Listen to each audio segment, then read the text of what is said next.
Sci-Fi Vision for April 8th. Hi, guys. Sorry, I just jumped in right when you had nothing like cutting it to the last second. Hey, I made it. Well, everybody, if you're here for our show, thank you for joining us. Please take a moment to subscribe to the channel and like the video. And also make sure that you comment outside the chat. And if you see a video on your stream, on your YouTube feed, please click it, because if you click it and then click like, it actually really helps with the algorithm, even if you don't get to watch all the videos. And we appreciate that. Just a quick update before we start our show for anybody who's joining us. Tomorrow night at 10:30 p.m. Eastern, we have our Last of Us season 1 review / season 2, I don't know, predictions, discussions, whatever we're going to talk about tomorrow. And then we will be, after that, doing it on Thursday night, usually at 8. We don't know about this Thursday coming up, but this week it's Wednesday. But it's a possibility it'll be a little bit earlier the next week. And then, of course, on Sundays is our Yellow Jacket show, which we'll be co-hosting with Cyborg Queen Media. Again, I'm not sure exactly what time that's going to be, but the normal watch party in Discord will be at 7:30, because we're going to, of course, be having our Last of Us watch party when it drops at 9. And I'll put that in the chat. You can get all the schedule and everything from our Discord. So if you haven't, please make sure you join. All right. Well, hi, guys. I'm done with my spiel. How you doing? Good. Good. How are you? Good. Tired. Tired after talking that long. No. I was just going to say, tired after that whole... Yeah. Well, I try to remember to say at the beginning, or I never remember to say it. That's the problem. So, but anyway. So we have, tonight we have Wheel of Time, and then we have SurrealEstate new for tonight. And we have 9 Bodies in a Mexican Morgue and Daredevil Born Again. So, and then next week, of course, we're going to pick up Doctor Who. Is that next week already? Huh. Yes, it's next week. And if people want to read my spoiler-free review, it's already up at Sci-Fi Vision. What'd you say, AJ? I said Doctor Who's on Sunday. Yes, it is on. Or Saturday. No, Doctor Who's Saturday. Now you're confusing me. Saturday. Yeah, sorry. Doctor Who's Saturday. Last of Us is Sunday. Yellow Jackets is Thursday night into Friday at midnight. At least Last of Us is at 9 o'clock. It's not at midnight. So that helps a little bit. So much going on. So much to watch. There is. It's a lot going on at once. But I just wanted to make sure we got that out so we get that show done. But I'm excited about I'm excited about Doctor Who too, but I've seen it, so I'm excited about Last of Us. How's that? Because I have not seen that. All right. Well, you want to start with Wheel of Time? Yes. Yeah. Let's talk about it. This was episode 6, and the title was "The Shadow in the Night." We are approaching the end of the 3rd season, you guys, and I guess stuff is, Perrin continues to sit around and do nothing, as he has for 3 seasons, really. Not do nothing, but is he going to get like much of a storyline ever? He almost got laid, but that didn't happen. he got kissed. But everybody else seems to be moving around, making progress, learning things. Except Perrin. So who's typing? Me. Can you hear that? I'm typing in the chat. Sorry. Oh, it's loud. Your microphone. I'm not sure why it's so loud. It's the same at all. It shouldn't be louder than normal, but. So how did you guys enjoy it? I liked it. I was just gonna say I told you that her seeing or her going in the dream was not going to work out, and they weren't going to be happy. Yeah, no, actually, I thought of you guys when they started yelling at her. Didn't we tell you not to do that? I was like, hey, we just talked about that. But I thought the beginning was very interesting with Leandrin as a preteen with her baby, and we find out that Ishmael came to her back then, and she's been with the Dark One ever since. So she has been a spy forever. Oh, yeah, It's not she's been a dark friend. Yeah, forever. It's not like she became a Aes Sedai and switched sides or something. She has always been. Yeah, it was kind of interesting because, I think I have assumed, and we have seen a lot of people who have become dark friends, maybe, and a lot of those Aes Sedai who became Black Aja probably were converted as adults and kind of late, right? And then we learned that Landrin was really joined as a child and maybe really had no choice, right? And did what she had to do to survive, maybe at the time. I mean, now. Yeah, Nynaeve that questioned. I think it was Nynaeve that said something to Elaine, I forget exactly what she said, but basically what you just said was it because of the way she grew up that she's what she is now. Well, yeah, I mean, it was pretty much, her experience with humans wasn't very good up to that point. So. Yeah. Yeah, I mean, it doesn't maybe excuse her. I mean, no. She now, by the end of the episode, she lets on that she wants to become a Forsaken, right? Yeah. Which was kind of interesting to me that she has that kind of a grand plan. But yeah, I felt kind of like you're not gonna like that. This kid did what she had to do. It's like joining a gang for safety when you're 12, right? And then kind of. Now you're in the gang for life, kind of thing. Yeah.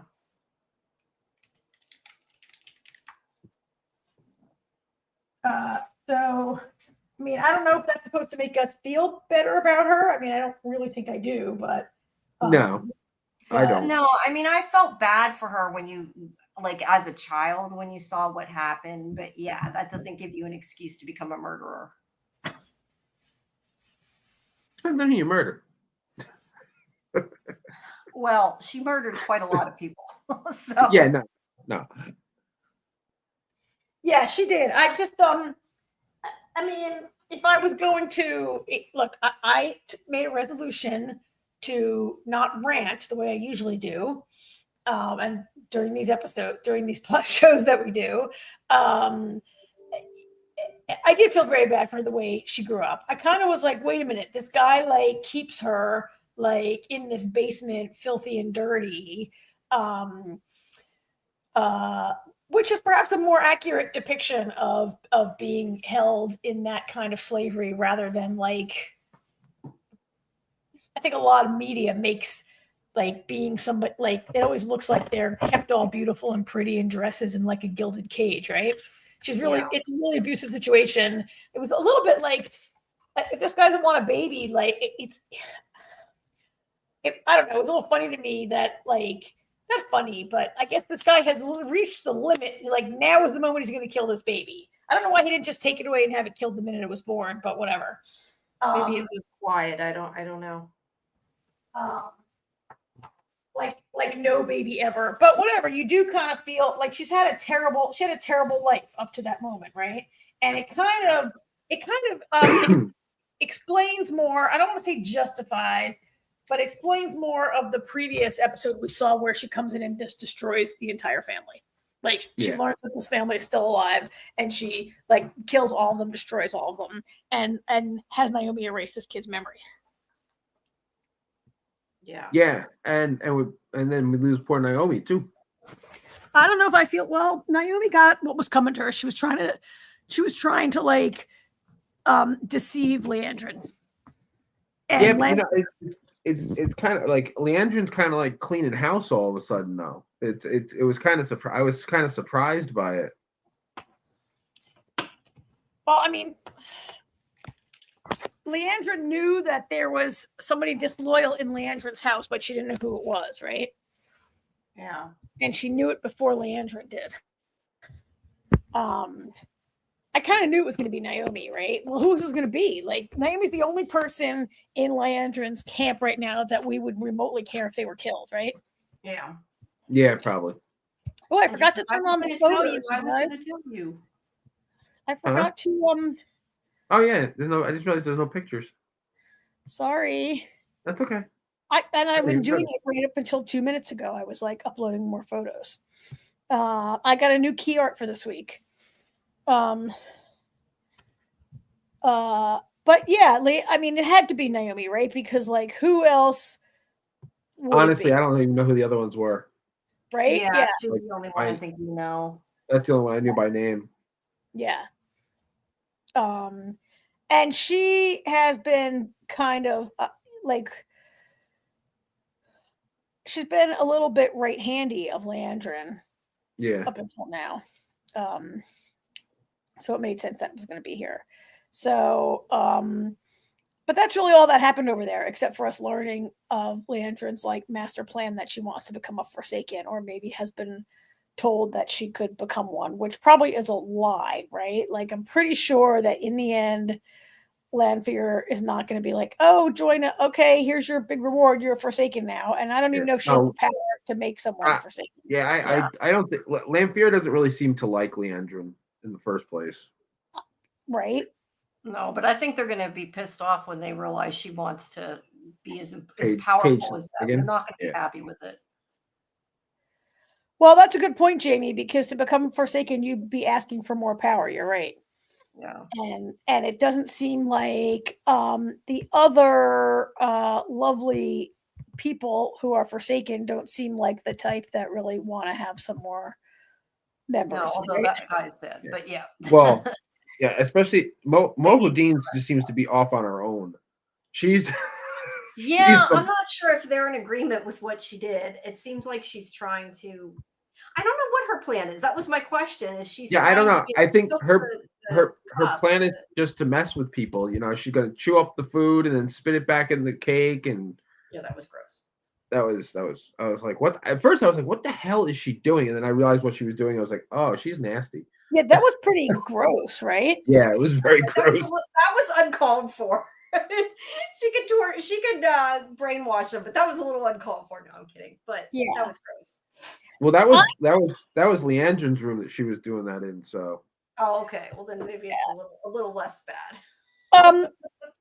So she is the weakest of the Forsaken, right? She's the weakest in the one power. Although she seems pretty smart, maybe Clever. smarter and more slick than some of them, but she's the weakest in terms of the one power of all of them. Although I think being the weakest Forsaken still make you stronger than the average human or the average channeler, right? Well, yeah, absolutely. I mean, she totally trances. She totally trances Elaine and Nynaeve and gets the bracelet. I mean, no other Forsaken has done that. No, and they are two of the most powerful. What are they called? Aes Sedai in training. Aes Sedai in training. Yeah, they're two of the most powerful accepted that are at the tower, right? Yeah. And she manages to entrance them like pretty easily. So yeah, she's pretty powerful, but she's just she's weak in terms of like her fellow Forsaken, and they're kind of like let her know, like they kind of, I don't say they made fun, but they speak down to her a little bit when we've seen them, right? Yeah. They don't. So I don't know what her master plan is, except maybe to be like to piss everybody off. I guess she or maybe a little bit like a Loki, like just trying to cause trouble for the sake of trouble kind of person. Like I said, she's very clever. So that's what she lacks in power, she more than makes up for in planning. Yeah. Her intelligence level is pretty high. So that's kind of all that happened in Leandrin's world this week. That's no, I mean, in terms of Leandrin, right? She they're trying to find this bracelet. Lanfear's like, you got a rat in your house. You have until tomorrow to kill her, and then she kills her. Yeah, pretty much. That's pretty much what's up with Leandrin this week. There are a lot of comments. Are you? None of them are really about this show. I see. And every time you comment, I know we get like 5 of them. So yeah. Yeah. But over in but there's more in Tenchico. Matt ran into Tom the Bard. I know, that was pretty incredible, right? We haven't seen Tom the Bard since season 1. No, in fact, I forgot his name, but luckily, Matt said, "Oh, it's Tom the Bard," pretty much, right? Yeah. So we were able to figure out who that was. That is this gang. Yeah. Yeah. And I like that he played along and saved Elaine there. Yeah. That's so funny with Matt dresses like that. And that was actually Sierra Coveney singing. She was really good. I thought it might be her. I didn't look at it. It just seemed like it didn't seem like it was dubbed. It seemed like there was a little behind the scenes thing that started playing after. That's the only reason I know. Yeah, I never watched the after thing. I didn't know there was one until it popped up. I usually either stop it or I've watched it elsewhere, so I didn't realize it. Yeah, I didn't know they do one either, and I didn't watch it. But that whole thing in Tenchico, I really kind of enjoyed. I thought it was a good for being sort of a side questy kind of stuff, right? Like they stay in the city kind of thing. I thought it was fun. I don't know. Yeah, it was a lot of I was gonna say, like Min said, they let themselves loose a little bit. They got to well, and have fun. I mean, that was the best part. Was Ming and Nynaeve were hilarious. Yeah. Yeah.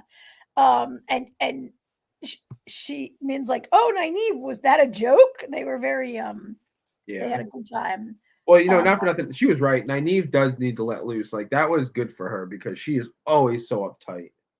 She really is. She really is.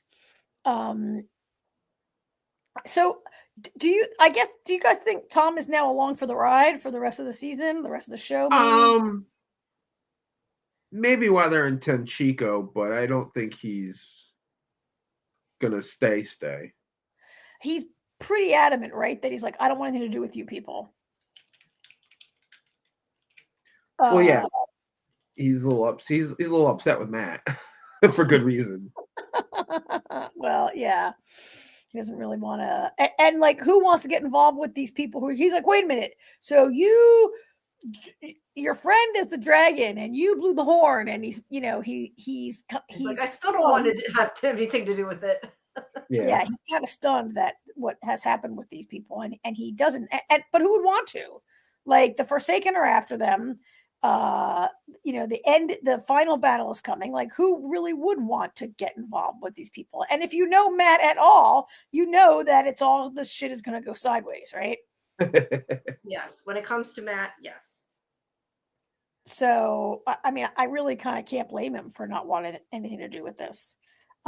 Maybe he was there only really to set up this really fun singing scene that we got. Yeah.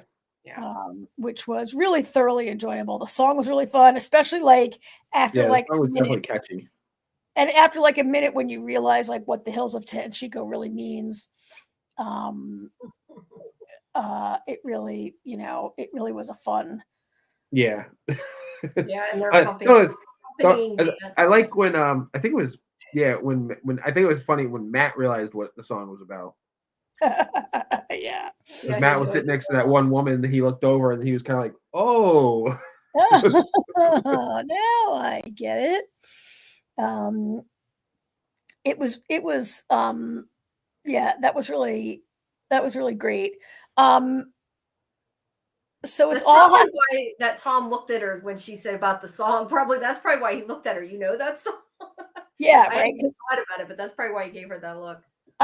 You're right. I think you're right, because he recognized her immediately as the princess, right? Yeah.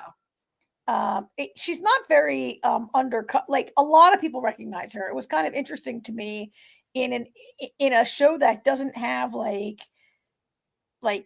you're not going to see a picture of her in the newspaper or on social media or whatever, right? Like, but everybody knows everybody knows the royal family, I guess. But they're not even the royal family of this kingdom, right? There's just I don't know. It's whatever. It is what it is. You're right, because they would probably have like portraits of them that wouldn't even be that accurate, but that's also probably why she could fake it too. Yeah, like I was watching Wolf Hall a couple weeks ago, and like Henry VIII is trying to like get married, and you have to get someone to like send a painting on a ship for like a week to get to your castle so you can see what this princess looks like, and then it might not even be accurate, right? But whatever, they have their ways in this magical land.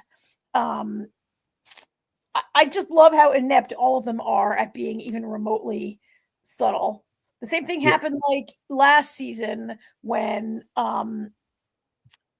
Elaine and Nynaeve were trying to like lay low in whatever that town was, where next door to where Egwene was being kept prisoner. I forget the name of that. Oh yeah, right? Yeah, that's right. And they also couldn't lay low there either. They just don't have it in them. No, they're just terrible. They're not so good at it. But okay, so it's all against the backdrop of trying to find this bracelet. This was remarkably easy. Yeah. Well, actually, they were looking for the collar, and this guy's like, "Listen, I couldn't find the collar, but I found the bracelet." Oh, right. He's like, "I couldn't find the collar, but I found a bracelet," and that's like, what? So they stumbled onto this bracelet, but it does seem remarkably easy to just walk around town and be like, "Hey, have you ever seen a bracelet like, we're looking for this?" I mean, that's Leandrin's there, and she's got like her people like sitting in a library for the last week, like reading old maps and stuff, trying to figure out like where they might be able to find this thing, right? Yeah, and they found it really easy. Yeah, and these two, but that's Matt's superpower. Yep. Talking to people. Good luck. Yeah. Talking to people. Yeah. It's also possible that this could take like a quarter of a book, and the show, like we haven't read the books, right? I guess it's possible that this like could have taken pages and pages and pages and pages, and that is just not good television. Unfortunately, this is when her name is. I think it's Moghedian. Now I used to think it was Moghedien, but now I think it's Moghedian because I Googled it today. Unfortunately, she compels them to turn it over to her almost immediately. Yeah. Very unfortunate turn of events there. And so now it's gone. Yeah. You know what I don't understand about the Forsaken? Especially her, because she's just awful. Why don't they just kill people? Like when somebody gets in their way, like she seems like the type to just, like you in her case, she's risking them coming after her at some point. You know what I mean? Like I'm kind of confused by the goal, the motives of some of the Forsaken. Like Robin seems to like just having people adore him. Yeah. Even though he magically does it. So it's like I'm not entirely understanding what their purpose is. I mean, she likes torturing people. We know that. Yeah. So like last season, Ishmael, he had a very clear objective that he was tired of being immortal and living like all these turns of not being immortal, but he was tired of having to relive all these turns of the wheel, and he wanted to bring about the end of the wheel, the end of time. Basically, he wanted to be able to die, right? Yeah. And it was a clear objective. These guys, you're right. I don't really know what their objective is, other than to like generally be evil and have fun. Yeah. Yeah, I don't know if she's trying to piss them off or what, but they're not going to be happy, I don't think, at any rate. Unless she intends to be like, hey, look what I found. I'm better than you. I don't know. I can see she's not going to give it to Lanfear or anything. So. No. Or whoever's after, she's not. Yeah, I mean, Lanfear kind of has a goal also, which maybe is to be able to like live a normal life with the dragon or whatever version of the dragon.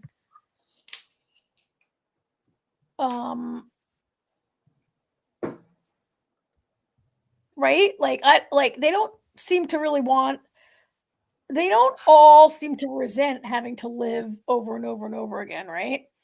Yeah. Well, Samael might be dead.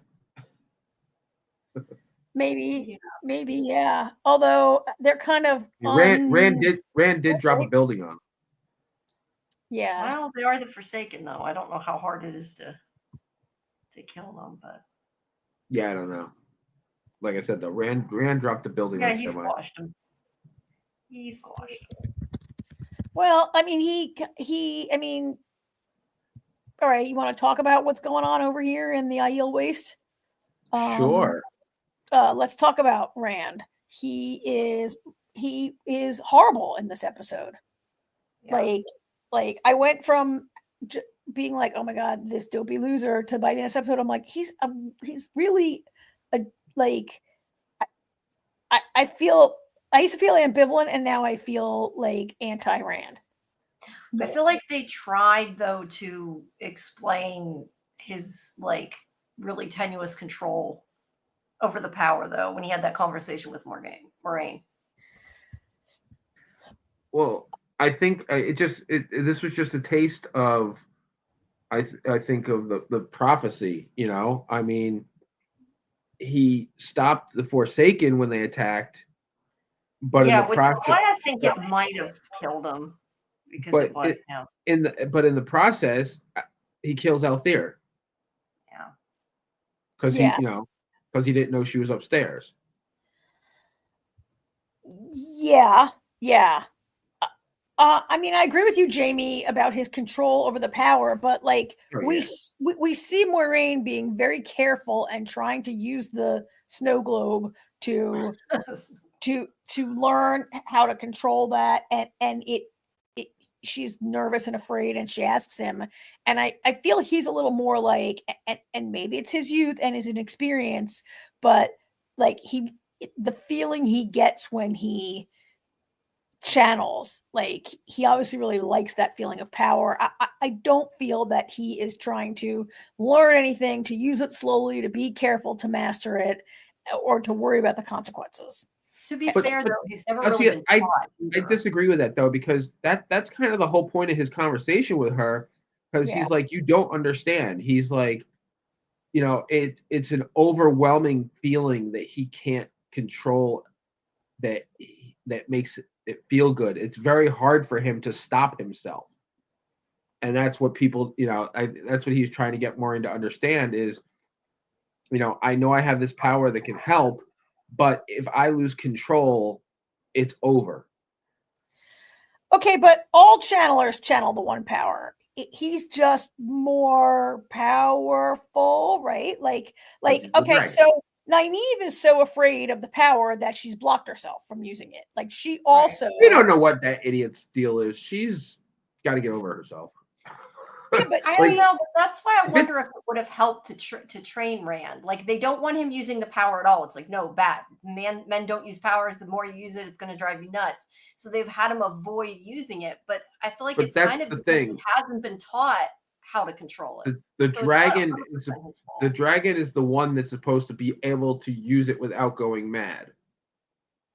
I mean, I'm just saying because of that, they haven't taught him. Moiraine tried to get him trained. She sent him to go see that guy, the first false dragon from episode 1, who went crazy, and he was his like orderly in the asylum or whatever.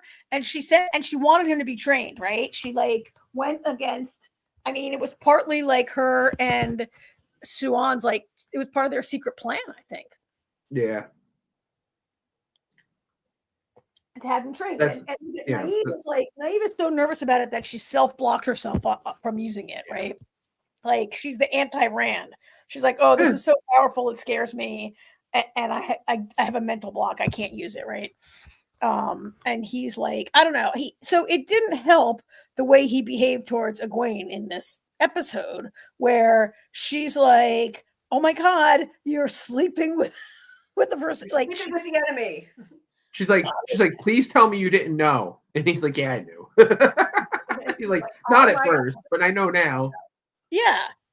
And he's and he gaslights her, and he says, he totally tries to gaslight her. Like, she says, he says, "Oh my God, you're sleeping." She's like, "You're sleeping with Lanfear."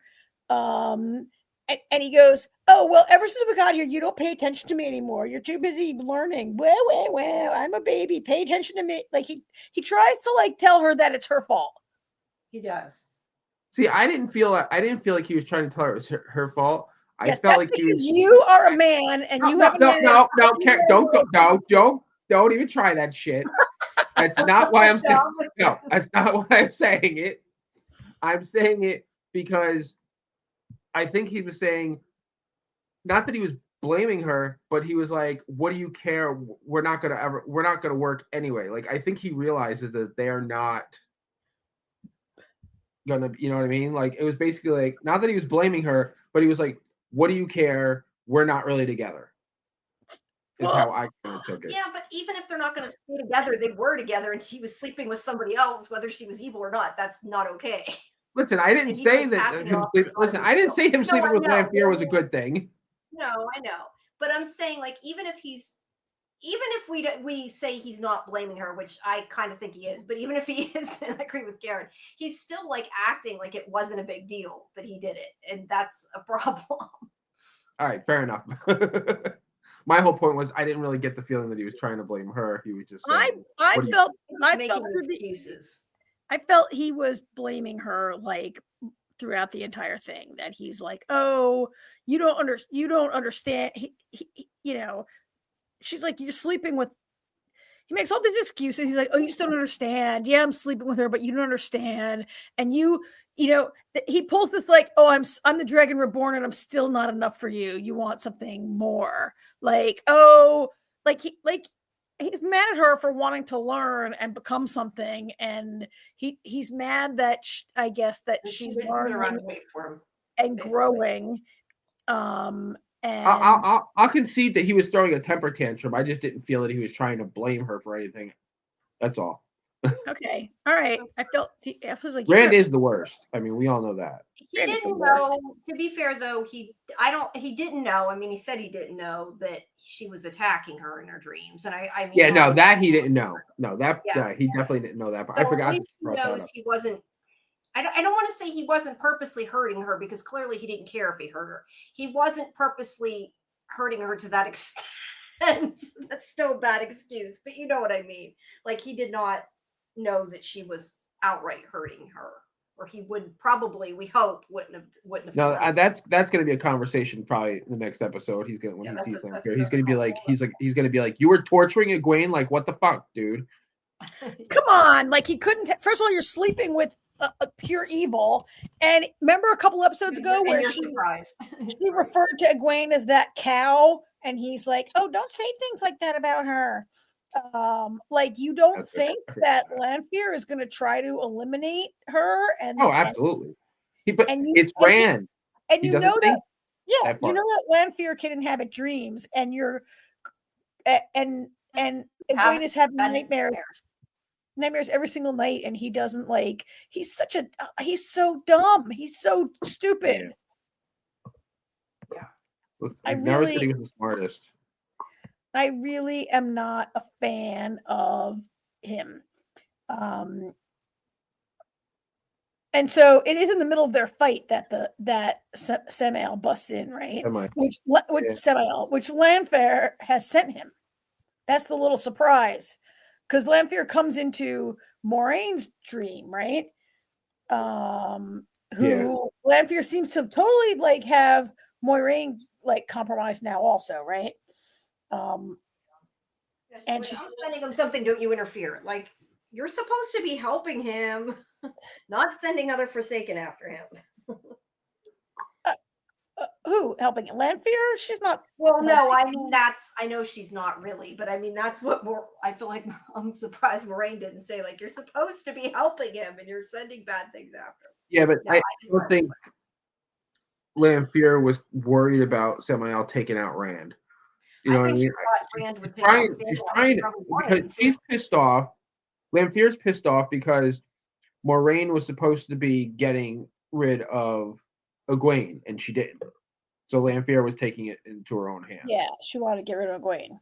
Yeah, which hopefully Rand will realize was part of why she did it. But I think maybe she also just did it because she wants to get rid of the other Forsaken, and she figured he'd win. Because I don't think she wants him dead, so she had to assume he would. No, win. she doesn't want Randa. That's the whole thing. Right. So she had to assume that he. She wants him must for have assumed herself. He would have beat him. I can't talk. Wait, Yeah. that who would beat him? No, I mean she had to assume that Rand was going to beat Samael, or she wouldn't have sent Samael after him in the first place. But she didn't send her after him. She sent him after Egwene. She didn't send him after Rand. She sent him after Okay, Egwene. I guess that's well, yeah, but she told Moraine, she said she had a gift for him, remember? So I assumed she meant for both of them. She said she has a surprise for him, and I assumed the surprise would be the death of Egwene. Yes. Okay. That's all. I took it as meant literally when she sent Samael, because I figured she was trying to get rid of Samael. But yeah, I guess you could look at it that way too. Could also look at it as a training session. 2 birds, 1 stone, right? I mean, so he loses his shit and he destroys the building, and Alcera is killed. And then in his like childish arrogance, he believes that he can overcome death. And he's gonna bring and I mean, you know, Egwene says death can't be healed, it won't work, and he's like, I can do anything, whatever. I kind of for a second was like, oh, is she gonna come back and be like a horrible, like a grave one or something? That's what I wondered. Or like a zombie version of herself, or like a Yeah, whatever. I actually there was a part of me because he kept trying, so I thought, holy shit, if he brings her back, everybody's gonna be like, yo, what the fuck? Yeah, they like, so there was a part of me for a minute. I'm thinking, I was actually hoping he was going to, because I was like, no, you can't kill the poor, the nice little girl. Human, but I Just felt had that, bad. you know, just had that. Just and it's so funny. Rand like pisses everybody off. Like he grabbed her fucking spear, and she's like, dude, don't touch my spear. She's like, I'm training to be a warrior. Yeah, she was cute. Yeah, she was. She's like, you totally like ruined everything. Basically. Yeah. I mean, I think this was, I guess, supposed to be like the dramatic highlight of the episode. And I guess maybe it was, but did you guys feel it was overshadowed by Tanchico being just like such a really... Yes, because Tanchico was just fun. I think they were both about equal to me, but I agree. I was more into the fun of the Tanchico. Well, and it also is visually so much more interesting. Like the Aiel Waste is okay. It is called the Waste. It's a wasteland. It's not that interesting, but the costumes and the sets and all the little like set dressing in the background and like Tanchico just really feels like a place to me in a way that the Aiel Waste sometimes feels like a set. Yeah. Right. Tanchico has I don't know, personality and character, right? Yeah. And also I think that Mogedian,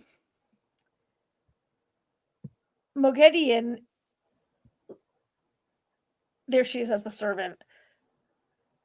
Oh, what happened here, Karen? Look it up. There we go.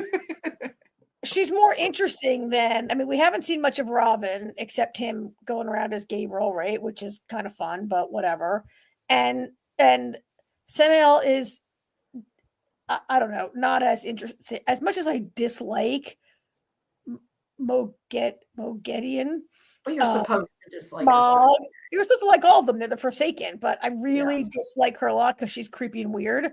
But she's really more interesting than even Lanfear, I think. Yeah, but Lanfear's pretty.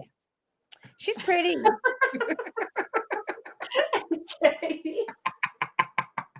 Well, Rand's pretty too, but you don't hear me going, oh, all right, fair. I mean, that explains, you know, not for nothing. Think about that for a second, too. I mean, Lanfear's pretty and Rand's an idiot. So. Yeah.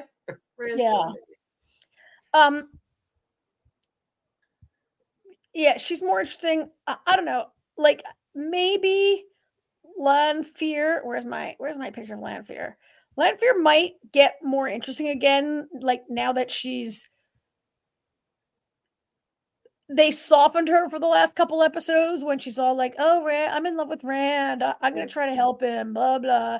And now she's like back to being an evil bitch again this week. Like when she had Egwene strapped to the wheel and she's torturing her dreams, and she's gonna like she's like the show is going back to her being like evil, and I kind of like it.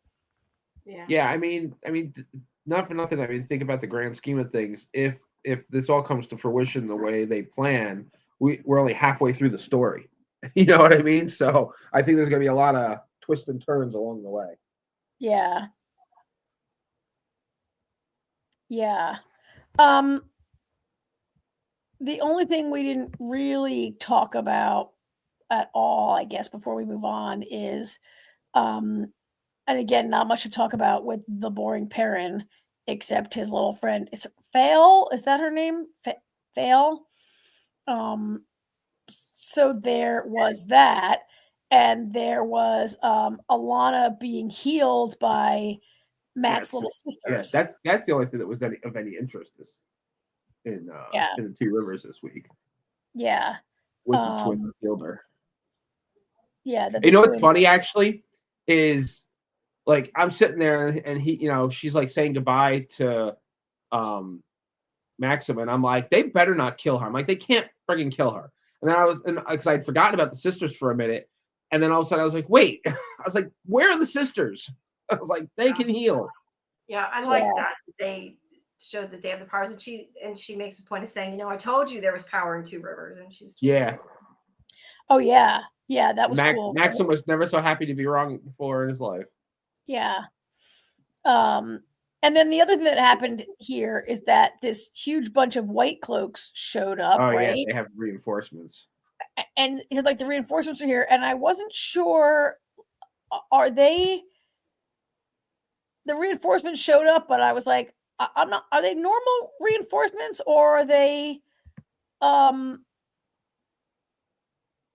stronger? I don't know. Do you think they're dark friends? Because we saw that, that guy, the wolf guy, not the wolf guy. That guy.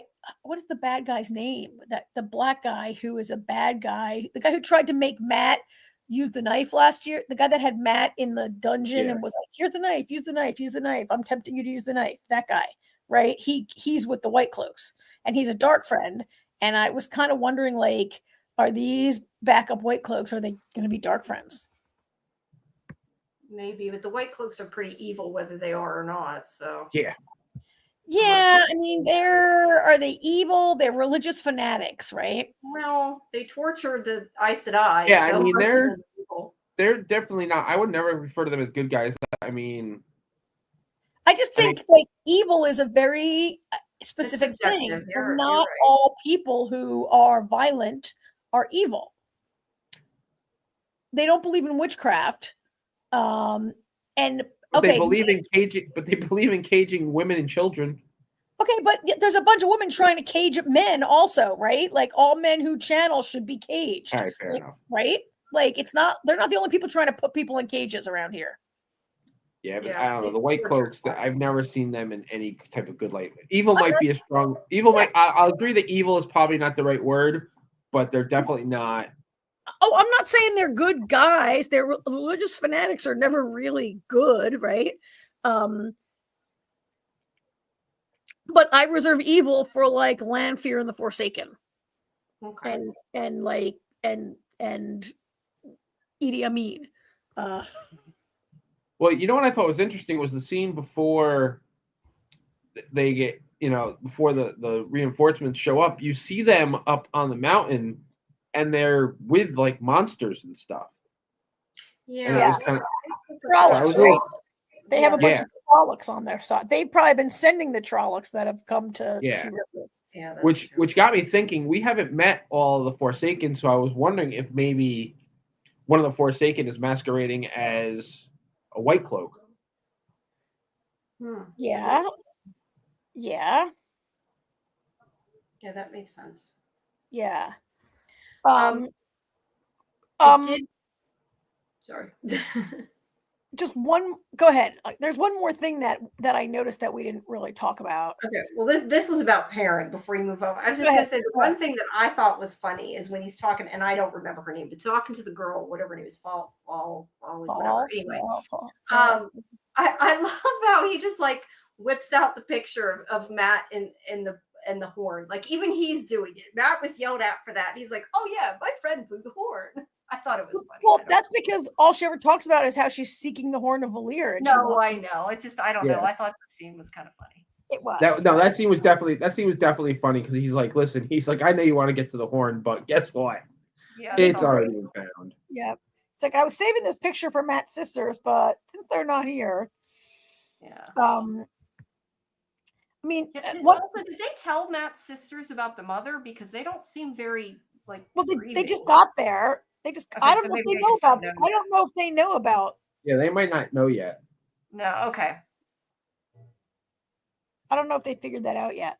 The only other thing that came up that we didn't really mention was when we saw Leandrin's backstory, and she goes to the statue. Oh, yeah. This is the statue of the caged man that figures so prominently in the storyline in Tenchiko, right? And is how they figured out that there are two bracelets to go with the collar. Mm-hmm. The only part of the statue remaining is the collared man, and the two women with the bracelets are missing. And I don't know. I guess the part where I mentioned earlier, like Leandrin's got all these people, got her minions hanging out in the library trying to figure stuff out, whereas Matt just walks around and people tell him stuff. I mean, it that kind of makes sense. Like Matt is charming and people tell him stuff, but I'm like, Leandrin, you like grew up there in that town and you stood in front of that statue and it like you haven't necessarily figured it all out yet. Yeah, right? but the statue isn't there anymore.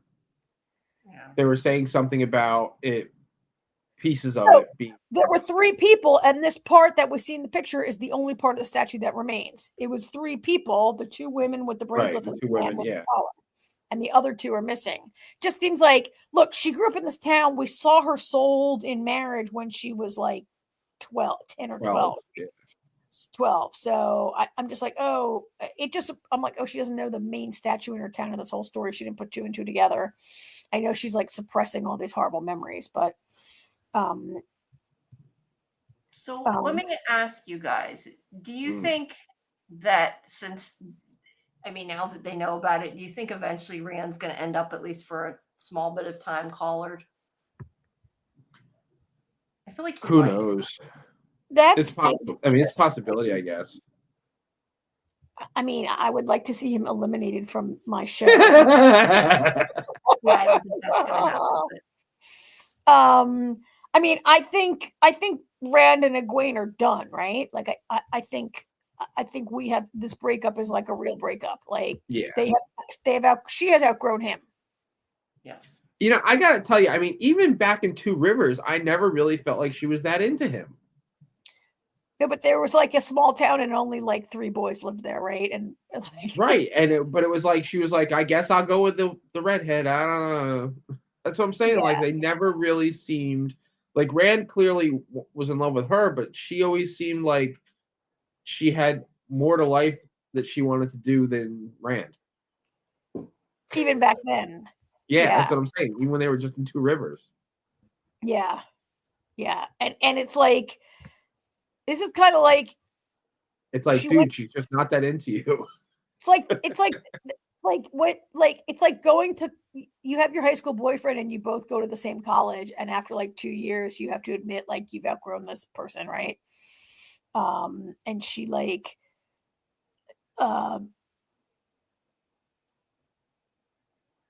Like I think it's really over. I think she like first of all, I even if she hadn't already outgrown him and probably was maybe not still in love with him, or maybe she didn't realize she was in love with him anymore until she saw him with Lanfear. But I think like it, like you don't come back from that. You don't like you. How do you forgive a person for like cheating? Well, that's the thing too. Like she's like, it's not even like she's like, oh my god, I can't believe you cheated on me. It's oh my god, you're sleeping with a Forsaken. Yeah, she doesn't even seem to care about that part that that he's cheating on her.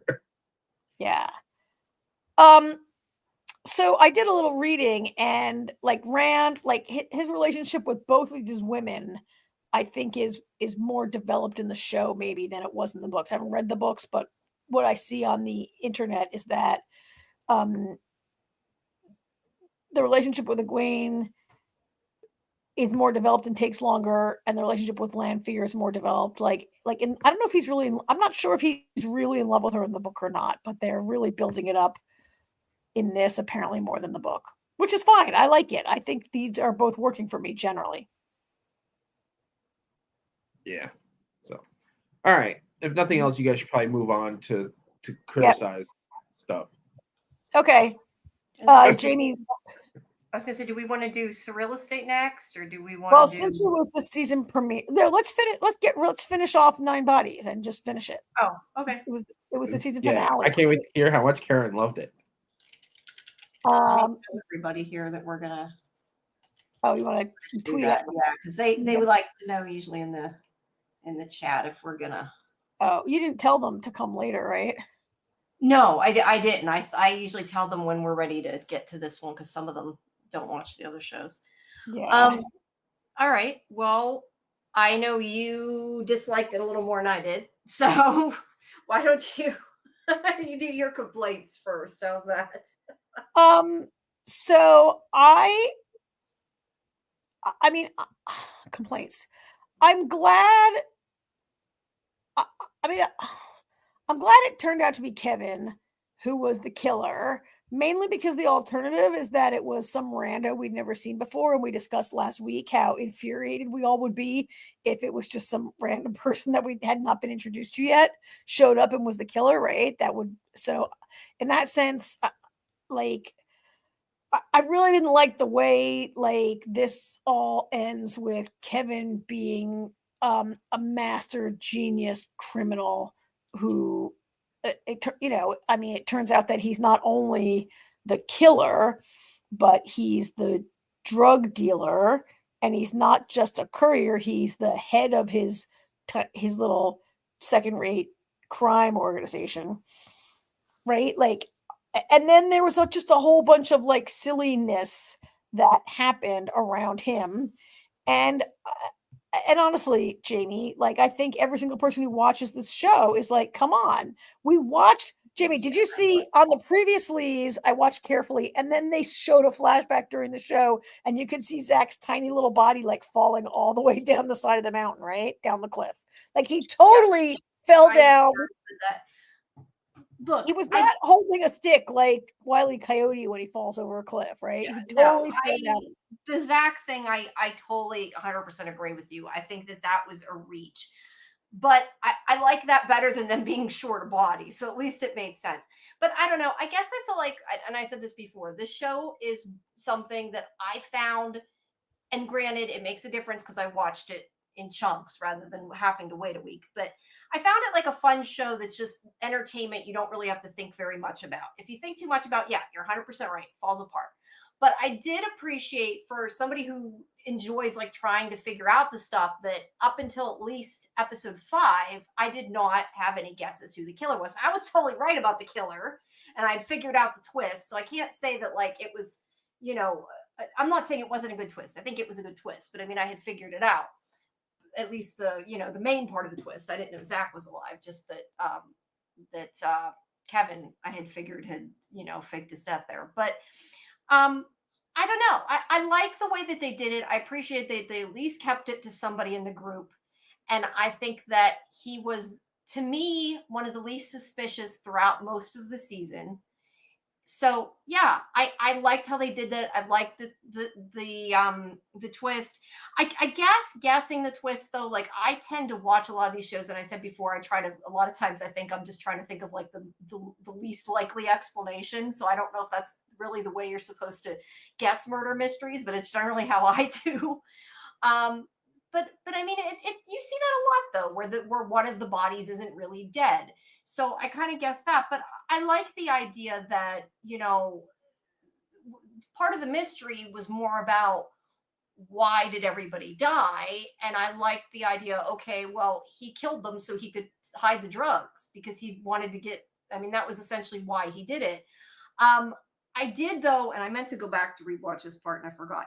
I don't understand why he wanted to cause the plane to crash though. I guess this way of getting the drugs was the easiest because I he had didn't thought that want the the plane plane crash wasn't intentional. It was Okay, not. so okay, because we had this discussion in chat. So one of two things: either we're wrong about that, or there's a big plot hole. Because here's my issue. He found out that his girlfriend was, cheating on him with Octavia, right? Because he said it in the video. But in the video, Octavia was warning his girlfriend. Now, if Octavia was in on transporting the drugs and he was sleeping with her and having the affair and everything, he knew everything that was going on. What would he be warning her about? I was confused what the warning was about to begin with. I think it had been that something had been done to the plane. So I don't know. I guess that's my point. I'm not sure if Kevin did something to the plane or it's I like I a think loop the that plane doesn't just make crashed. sense. It was bad luck. The plane crashed, and what was his name? Maybe Octavio figured it was on purpose. Maybe I guess you could look at it. I like think that. Octavia's like, I screwed up. I flew the wrong way. We got lost. We're out of fuel, and we're now we're gonna die. Okay, that's fair. That's fair. Yeah. But yeah. So he thought fast. He killed everybody. He shoved the drugs for boys. And I think. I mean, I don't know what people thought. I had kind of during the last episode. I'm like, oh, okay. I bet that's what he did. So I thought it was kind of clever, that whole idea and the reason behind everything. Did it all get pulled off 100% right? Maybe not. And the thing with Zach, yeah, that I have a really big problem with, that he survived the fall. But it was still fun, and I kind of like the ending, how he's like loses all the gas in the end and he's screwed and like the plane's gonna fall. I kind of like the way that they did it. And yes, Zach was way too indestructible. And more so than him even being indestructible, he walks out of the hospital to go after Kevin and he's like not limping, he's not hurt. Yeah, that's a problem. And yes, he never called his daughter either, which is another. Yeah, like I said, I mean, you can't dig deep. I'm not saying you can. But for what it was, I thought it was a fun little show that wasn't a lot of investment. So I really feel defensive when I'm not digging deep. I think if you watch this show at the barest surface level, you can see its flaws. I don't think I have to dig deep to be like, he fell off a mountain and they made him not only alive, but capable of leaving the hospital in less than 24 hours and running and shooting. Like, come on. No, I totally agree with you. I'm just saying that when I watch like a show like this, it's kind of in a way like we're saying like a Marvel movie. Like I can enjoy it and know that it's not that kind of show. But it wasn't marketed and sold to us as a campy. No, you're right. Right? You're right. I mean, I think some of the writing was just lazy. No, it was lazy writing. I agree with you. When Kevin comes home and it turns out he's sleeping with Cora, his drug partner, I almost vomited at the laziness and unnecessariness of that. Like when we first see them and she comes into the morgue and there's bodies everywhere and they start making out. And then when they show the fire and the silhouette of them holding hands, I was like, oh my God, what crappy writing and directing this is. I didn't mind the twist that they were together, but the fact that they made out in the middle of the morgue and then set it on fire, that part was a little odd. But again, I'm not disagreeing with anything you're saying. I'm just saying that for what it was, for a quick, didn't take a lot of investment in it, didn't have to think too hard to watch it. I liked it. It wasn't the best show. It wasn't the best writing, but it had good acting and I liked it. I mean, it wasn't my favorite of the season, but I still don't understand why Kevin had to kill everybody one at a time. Why can't you just kill everyone if you want to sow he killed them all different ways, slowly over time, and then slowly stitched a kilo into each of the bodies. I don't understand why you don't just kill them all and do it. And then, I mean, I don't know. Would it have been hard to take out that many people at once without sneaking up on him? He's one person. I can kind of buy that. Like, I see what you're saying. If you have a gun, you can just shoot everybody. But at the same time, in practicality, it might have been easier to do it. Did he have to do one a day or one an episode? Stab them all in their sleep, right? I don't understand why he artistically killed who's the guy whose identity he stole? Like Amy and her husband Dan. Like they're killed. Like that made no sense, right? I don't understand, why did he bring the poison mushrooms, keep them in his pocket for the last couple of days and bring them home and go through all this and then poison Cora with his old poison mushrooms he got? Or does he have poison mushrooms on hand at all times in case he has to kill someone? Like, why didn't he just strangle her or shoot her or stab her or whatever? Like, what is with the mushrooms? You know what it is? It's to build it up for the I do agree there were things that were done specifically for the reveals. It's for the reveal. It's not for logic. It didn't. No, you're right. You're right. Right. And I don't understand if he's also a pilot, like, why does he have to masquerade as a customer on the plane in which his pilot is his employee? Like why did Cora have to go out of her way to find a pilot who has a record that they can coerce into flying and whatever and needs a job if Kevin also is a pilot? I would guess, and I don't know, but I would guess probably because that would give him a bigger chance of getting caught. By him being just a normal guy on the plane, he had less of a chance of being the one caught. I mean, if they get caught, who gets arrested? Octavia, I guess. Then again, why is he on the plane at all? Usually the boss of the drug organization isn't also a soldier, right? Yeah, that part I don't know. I don't know how big the organization was. I kind of got the opinion that it was just like they had this idea but it had to be. No, I don't know. For 3 people to pull off, I don't know. That's kind of not. It was not a It was not a one-time, like, let's hit it big. It's a drug. I mean, I think Zach at one point calls him a small-time drug smuggler. He's not like a cartel level guy, right? But he's obviously done this before. This is not the first time they have smuggled. This is not a first-time operation, but I don't know. It just. I mean, in the end, he turns out to be a criminal genius who can think on his feet on why he should kill one person a day and how to kill them and eat a guy's face off with piranhas. I collect poison mushrooms. I bring them home. I know how to fly. I know this, right? This last episode was, to me, maybe among the weakest. I also, if I was in the Mexican army, I would be very offended at how they are portrayed as a bunch of Keystone cops who, like, so did you see when Kevin and Cora are fleeing the army base and they just have handguns, they're wildly shooting out the window without even aiming, and they manage to kill like all the soldiers? And you know what's bad too? If they had just snuck out when the building exploded, nobody would have even noticed them leave. Who pours gasoline? Who pours gasoline everywhere? I'd be like, Jamie, you go outside while I light the match because it'll be safer that way. And you would throw it and run, not like stand that, right? That was for drama. That was for the effect, the reveal. Yeah, I agree. Right? They could have evaded them easier not doing that. I agree. But this is the least secure army base on the planet, right? Like, yes. I mean, it was kind of ridiculous how easy it was to infiltrate this base and blow it up and escape. And you know what else I thought? If only that doctor had stopped for her and let her in the car. Oh, yeah. Things would have gone a lot different. Yeah. That's what you get for being rude. Yeah. So I actually, for a minute at the end there, when Kevin is like in the plane and I got to tell you, this is a look that Eric McCormick does so well. Don't you want to just punch him in the face looking at this picture? That smirky little, I just want to smack him. And Eric McCormick does that look so well. Yeah, he does. But I thought, as it was nearing the end of the episode, I was like, oh, don't even tell me they're leaving this open, because it kind of for a minute looked like they were leaving it open for a season 2 in which Zach and whatever her name is, Zach and Claire would be pursuing Kevin. I thought. Yeah, I'm assuming that they're not. I mean, I guess technically that they could say something like, oh, he somehow, I mean, hey, if you can fall off a cliff and live, you know.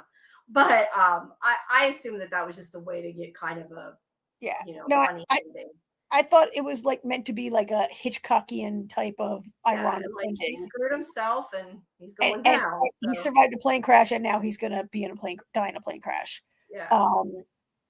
So that's another thing I wondered about, why he had to smuggle in this jet and put all these drugs in the ceiling and everything. And then in the last scene, he's just got a gigundo pile of drugs sitting on the seat next to him, like flying around, right? Like he's going to fly. Where's he going? He's going to fly to Houston with drugs on the seat. Yeah.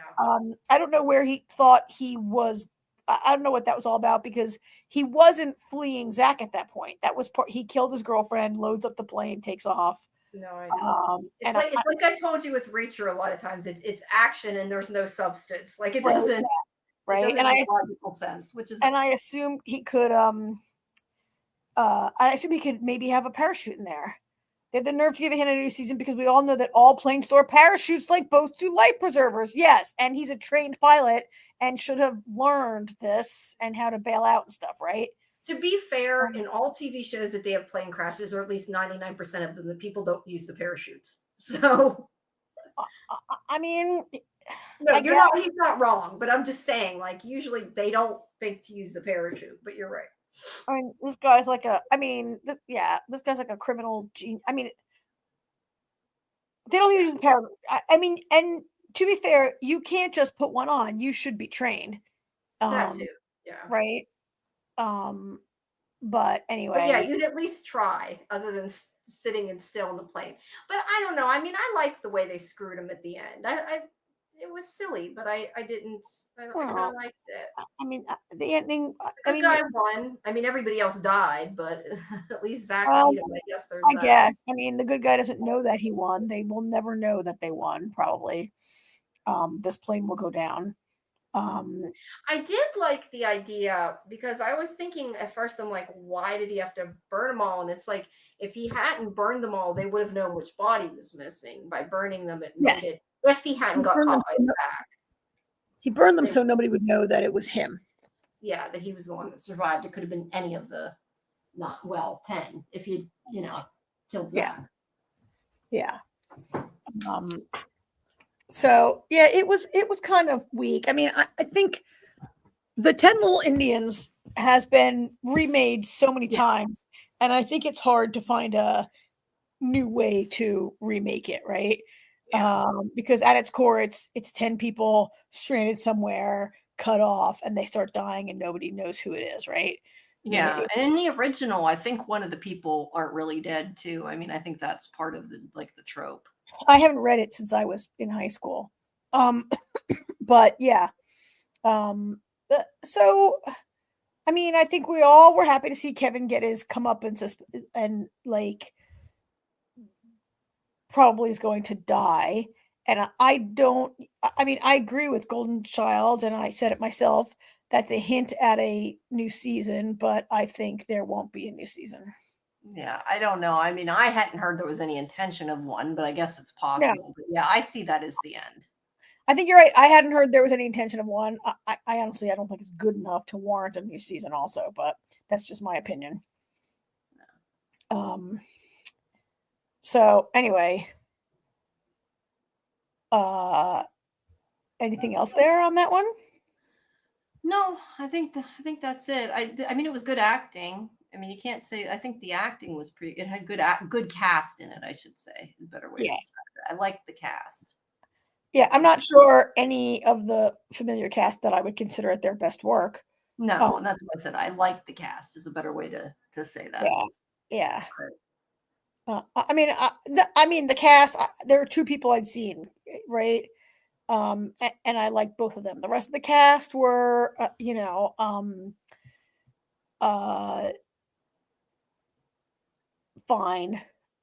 fine, right?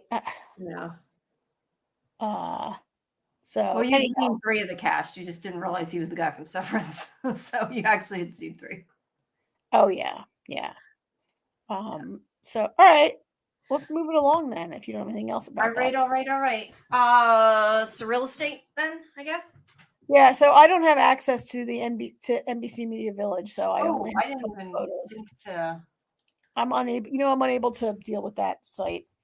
Yeah, I didn't even think about it. I'm sorry. That's my fault. I should have uploaded it.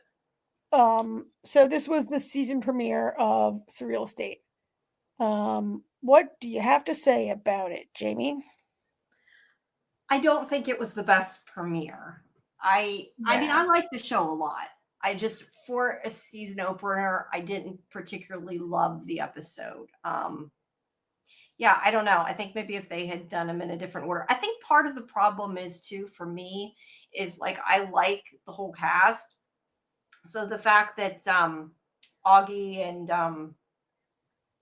Zoe. Savannah, what's the name of the show? Zoe, yeah.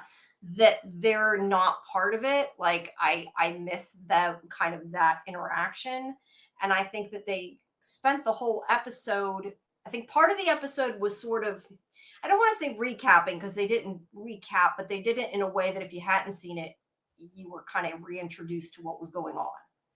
So that was a lot of it. And then a lot of it was spent complaining, or not complaining, but that, I mean, the characters complaining that Augie and Zoe weren't there, and that they missed them, which they should. I'm not saying they shouldn't, but I mean, a lot of it was kind of given See, to that part of it. I found that to be one of the things I didn't like about the episode, and that I found very confusing, was so there's been a 3-year time jump since the last season, which was kind of confusing and not really that easy to follow until Zoe shows up and she has graduated from law. So she left the show to go to law school, right? And now she has graduated from law school. So 3 years have gone by, and also we learned that Phil is working at the Vatican. He left to go work at the Vatican. He's still working. Yeah, Right? yeah. I don't know. And I just was like, these characters definitively left the show. They, like the characters did. They weren't on the show. They've been gone for 3 years. And I was like, so really this whole season is about like Luke wallowing for 3 years about his friends who left, right? Like, yeah, Augie plays yes, Augie plays the role of like, who's the guy on who's the guy, Jamie? Who's the guy in James Bond who builds all the tools and stuff? Like, or like when James Bond goes That's to get. Jamie question, not a Jamie question. Is that Q or is that not M? But anyway, you know how like James Bond goes. He goes downstairs to the warehouse and they're like, look, we have a lipstick that shoots a bullet, and look, or a pen that shoots a bullet, and we've got shoes that have a jetpack in them or whatever, right? And a supercar or whatever. Like Augie fills that role. Yes. And I like Augie. I mean, we don't know what the plans are, if they're going to come back or not, but I think that I like the ensemble cast. I'm not saying I don't like, Luke, and I keep wanting to call her Sarah. Lomax? No, you mean Susan. I'm not saying I don't like Susan and Luke and even Lomax. I do, but I like the ensemble on a whole. So, I mean, I'm sure we're going to see them again, but yeah, I don't know. We like, I just don't understand why a writer would write the end of these characters' arcs and then do a 3-year time jump, and then you're writing Luke still pining for them after 3 years. Like, I just don't. I don't know, unless it's just because of what is the point?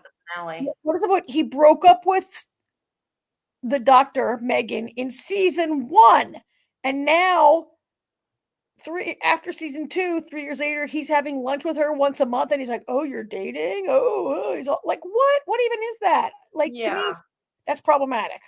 Yeah, I told you before. I mean, I like Tennille Reed, but I don't love their. I never really liked their relationship a whole lot. Like, I don't know what it is. Like, it just didn't work for me. So I don't. Yep. I'm not sure I buy that he's still pining over her. But I like, the case. I don't want to say it's not exactly case stuff. I liked the other stuff that they did that was separated from the, the characters. Like, I liked the stuff that they did with the haunted house or whatever. And I think that if they get back to that and it's not so much, I don't know. I think to me, it feels like it was more the way the episode was structured more than anything else. And I think that so what do you mean you liked it was a Monster of the Week episode? Yeah, I'm saying I didn't mind the, the story with the cowboy and the whole thing with that toy. Like, why is he, mad at Luke's father? I think that's interesting. To me, just felt like too much of the episode was focused on trying to get people back And also, like I said, I feel like they spent time trying to reintroduce. I want to say reintroduce it because, like I said, they didn't recap it, but I feel like the way they did it, they spent time for people who hadn't seen it. Like they had that bit at the beginning about the woman that was in the fireplace or whatever. Like that was like an extra story that they shoehorned in. I feel like personally, it was like this extra case that shows. I think it was for people who hadn't seen SurrealEstate before to say this is what it's about, in in a 10-minute piece. Yeah. That I don't think was necessary. I would have rather seen either more character or more of the regular, whatever you want to call it, spirit story that was going on. I don't think they needed that extra piece. The main ghost of the week, you would rather have had more. That's what I'm saying. I didn't mind the main ghost of the week. I just think that extraneous part was unnecessary. You mean the first? There were 2 cases this week, basically, but one case, the quick case that was about. There were like basically 2 cases this week, but one only took two. Jamie, yeah, like they could have picked one or the other. It's not that I didn't like that case. I just don't think they needed both. I think like I said, I think they did it to kind of get people back into this is what we do, and I don't think they needed it. Yeah. It took like 2 minutes to resolve, and it had like some what for this show is a heavy makeup effect, right? That I don't think added that much to the. Why do sometimes ghosts appear looking like a disgusting corpse, and sometimes they look like the prime of their life? There's no rhyme or reason to that. Not just on this show, in every show, right? But yeah, I also don't think we needed it. I think it was to give Susan something to do because Susan was not part of the case of the week, really. And I think maybe they shoved that in there to give her something to do. And I think you're right to be a little set up in case there was a new viewer who didn't understand what the show was about. Yeah. So I do agree with you on that. And I agree with you. I didn't mind the case of the week. It was a fine case of the week. It was not very scary. Well, the show isn't always scary. I mean, sometimes you're right. It's not really a scary show, but I don't love you were talking about the guy who finds that creepy, is his name Tyler? The guy who finds the creepy teddy bear. Or elephant. It's an elephant, not a teddy bear, but yeah. Okay, you're right. It's a stuffed elephant with X's for eyes. And his name is Tyler. He's a hipster with a handlebar mustache. Who is possessed. He gets possessed by the elephant or whatever demon comes out of the elephant, right? Possesses him.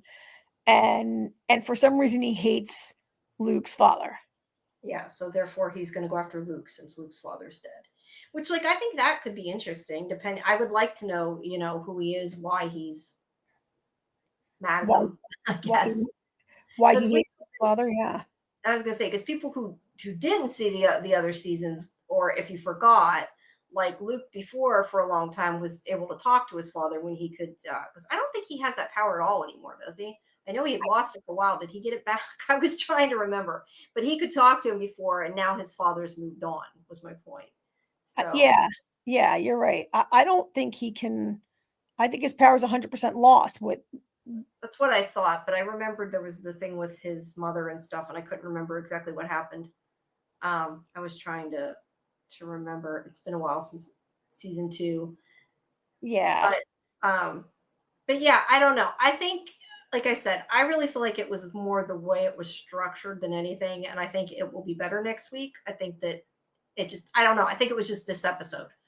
Because usually I really like this show and I just did not care for this episode particularly. Yeah, there was just too much going on, right? With trying to recap where every character has been for 3 years and how Luke is. Yeah, sorry, go ahead.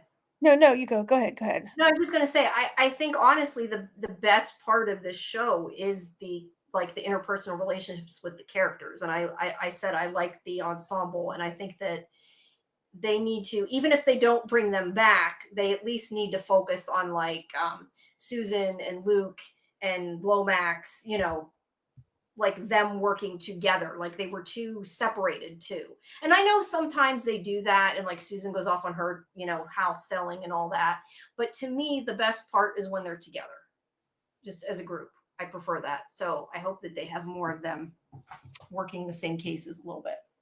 Yeah.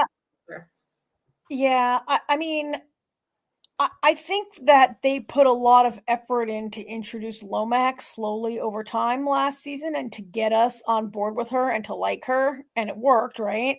Yeah.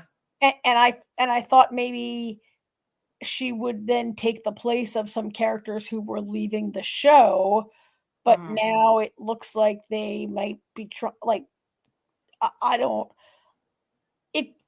Or maybe not. Like, it did seem kind of weird to mention, oh, Phil's at the Vatican. Maybe that was just exposition to remind us why he's not on the show anymore and he won't be back. Yeah, maybe she's to replace him. I don't know. And maybe to, like, having Zoe show up kind of made no sense because are you really going to call someone who left her job 3 years ago to go to law school and now is a lawyer and say, can you come over and train the receptionist? I'm not sure if it took them 3 years to get her help or if she's just been helping them all along on and off. No, they said they've gone through 35 receptionists and she left. Yeah. So I kind of wonder, and maybe I'm wrong, but I kind of feel like maybe the season finale, they sort of wrote themselves into a hole because they didn't know if they were coming back. So they wrote it in a way that it kind of could end. And then they're like, okay, what do we do now to fix it?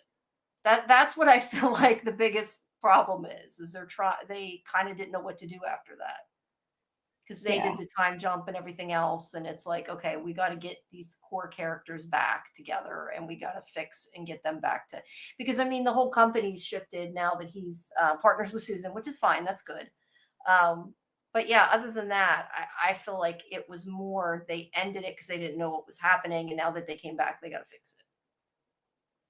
Oh, is that what you think? That like they wrote those characters off because they thought they were being canceled and they wanted to wrap them up? Because I think I kind of took it that the ending was sort of very ambiguous, like it could have went either way. As I don't think, and I could be wrong, but thinking back to when this was in season 2, I don't think they knew for sure if they were coming back. So I think they kind of played it so it would go either way, and I think that they maybe wrote themselves into a hole a little bit. Like I kind of question if it would have been a different storyline if they had known back then they were getting to season 3. So that's a really good example, Jamie, of why it's annoying when shows do that. Like when they write every season, when you write a season finale that it could be a season or a series, like there is, I think sometimes I wish they would just let a show be a season finale, and if it doesn't come back, it doesn't come back, right? And like this, what you're describing is a good example of how writing, like tying it up in a pretty bow, is then a problem if you come back. Yeah, is what you're saying, right? Yeah. I mean, look, if they don't come back, I don't like a cliffhanger. So I mean, I can't complain too much. I am one of those people that would have bitched if they didn't come back and there was a big cliffhanger. But yeah, and I could be completely wrong. I'm just saying that's what it feels like to me. I mean, I don't know. I haven't talked to the writers, but I just feel like it's more final. And I think that that's why they disbanded. And now it's like, well, now what do? We got to figure out a way to take it back. I don't know. That's just and it just doesn't. I just don't see any way that Zoe comes back on this show. Like they made her a lawyer. Why is she going to come be a receptionist at a law? I could see her like still being in it maybe and not being like the receptionist. I don't know. Augie, obviously he's still kind of answering Luke, so I don't know. But yeah, I don't know. And Phil, we didn't hear anything from, so who knows about Phil? Well, I mean, I also think like he became an exorcist for the Vatican for the last 3 years. Why would he come back, right? Why would he come back? No, you're right. And I think probably the time jump doesn't, unless the only thing that I can think, because I'm thinking, why did they do a time jump? The only thing I can think is maybe they did the time jump to get her through school so they can say, because you know how she changes her mind like all the time? Maybe now that she finished her law degree, she's going to be like, I don't like this anymore. I'm going to come back. That's the only thing I can think is they had to have the time jump for that reason. No, I don't know. But yeah, I would like them to bring them back. I would not like them to bring them back. Because I think that that they've moved on in a believable manner, and it would not make sense for them to come back to me. Like, Well, like I said, I don't know they me, have to work there. I just would like to see them in the show, I guess is my point. Like whether they're part of the team or not, they still could find a way to have them help out or something. yeah, I guess. I mean, to me, okay. To me, I feel that would be believable, but I should give them a chance and see if it's believable. But I think maybe just because the writer doesn't know how to move on or doesn't know how to give up, or because because maybe the audience might be attached to them, is not a reason to bring them back necessarily, right? Yeah. To me. But maybe they will find some way to I just don't. I think they gave them all such good jobs, and I think Augie in this episode like really committed to staying at this company. Like people were like, "You're annoying. You should quit." Yeah, they don't like him at the company. Yeah. I mean, to me, the least believable part is that he's got this romance with his boss that is allowed. I mean, they were, if I recall correctly, they were in love before he met his wife, right? Yeah, they had been I think together, and then he got married, and then they reconnected or whatever, and they were still kind of died. loving each other. Yeah. Um, I don't know. I like Augie. I miss Augie. That's all I gotta say. I mean, to me, he's not my favorite because he's too weird. But I don't dislike him. He's just not. He was whatever. No, He's need more. tech. He's more tech believable. one way or another. He's more believable because he's still kind of like doing almost the same job. Like he wasn't a real estate agent. What he did for Luke was highly specialized, right? And he still does that specialized work. And he's kind of like one of Fox Mulder. He's like the lone gunman to Fox Mulder, right? Like Luke needs help, he goes to his lone gunman, Augie. And so I think he can plausibly stay on the show and in a totally believable manner. And I'm happy to have him there. It's the other people that I guess ultimately I just felt like there was too much going on in this episode with like, let's catch up on all the old characters and have 2 mysteries of the week and have a new big bad for this, like, right? It was a lot packed into this one episode. Yeah. I also question if they're going to try to get him back with Megan, the fact that they even brought her back, like that they even mentioned her, unless it's again just sort of wrapping it up. I don't know. Mm-hmm. Yeah. Maybe, or maybe they're just trying to remind us. We'll see. The main mystery, the Buckaroo, it was kind of nice. Like at the end when the son talks about losing his father, and the father talks to the son about like his life's dream and how like for him heaven is a place where he gets to be to live out his dream, right? And he says to his son, like, don't don't ever don't give up on your dreams. Make sure you like, it was all very kind of sweet and nice, I thought. Like it was very feel good in a way this show isn't always, right? No, it isn't always like that, but that's okay. And that's why I said this show isn't always super dark. It can be more lighthearted, and I don't mind that. Although I get the feeling that like that other character is going to bring in some darkness because obviously he's coming after Luke, so that's not gonna be, the funny part in that. And that's the thing too. I didn't even think about that. We actually had 3 cases because we had that tacked on too. Yeah. I think that one of the 2 main cases, either the Buckaroo or the fireplace thing, they should have taken out. And you're right, it wasn't the big first thing with the fireplace lady wasn't like a super long, it wasn't super involved or anything. I just felt like some of it was unnecessary. I agree. There was no reason to have this other case going on, especially, it was sold as a normal house, not as a haunted house. And then it like turned out to be haunted only after the new people moved in, right? Yeah. I know why, because the son lived there and the son sold it. Yeah. And now the father wanted to know where his son was. That's why. Yeah. Well, I guess that was an interesting twist, though, because it wasn't like the same formula. I don't fault them for that. Like, usually it is kind of the same. They clean it out, then they sell it. So I didn't mind that part. I mean, as long as they, they went out. And like the father-son thing was, I mean, the premise in season 1 was really Luke's ability to speak to his dead father, right? And he's lost that ability, and now like it looks like the premise of this season is going to be like some evil who hates somebody trying to get revenge on his father or something, right? So I guess it was sort of like related to that, setting that up, something like that. I don't know. Yeah. But yeah. I don't know. I'll give it another one. Like I said, I usually really like this show. I just didn't particularly care for the episode. So yeah, I hope that that it'll be done better next week, hopefully. My only other thing about this episode is like, so this has been off the air for a while. We haven't seen this show in a long time, right? Yeah. And I mean, every time I watch this show, like I was like reminded how much younger Tim Rozon looks without the Doc Holliday hair. He looks so different without the mustache. He looks so much younger than Doc. I'm always like, oh wow, I forgot now that I can see his face. I don't know if he looks younger. I'm not a mustache person. So to me, he looks better without it. I don't know if I'd say he looks younger. I think he looks much younger without it. To me, I think he looks younger. I guess if you think about of course, Doc Holliday was supposed to be 140 years old as well. But true. But yeah, but I like him clean shaven. He looks good. I'm happy with it. So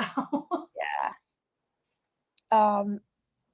Okay, so I think that's gonna bring us to the next show, right? Yep.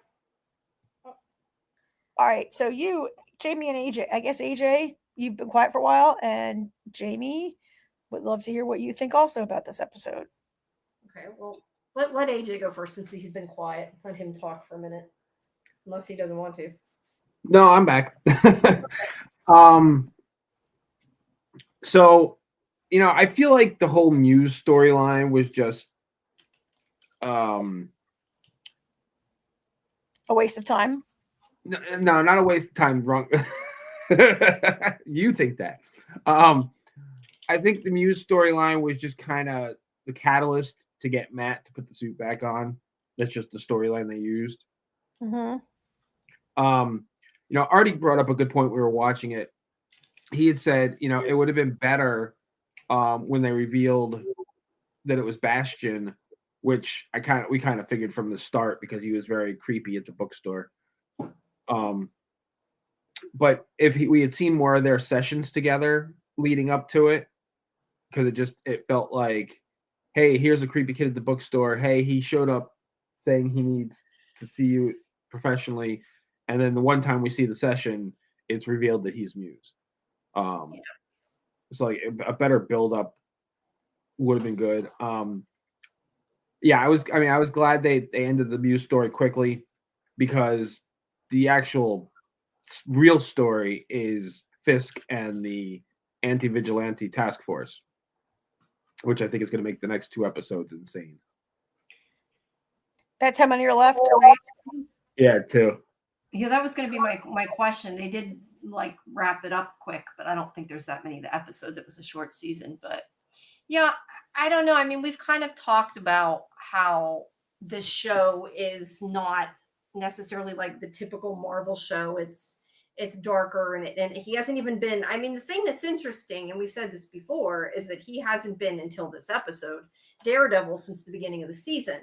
And I hadn't necessarily missed it. I mean, I'm kind of glad to see it, I guess.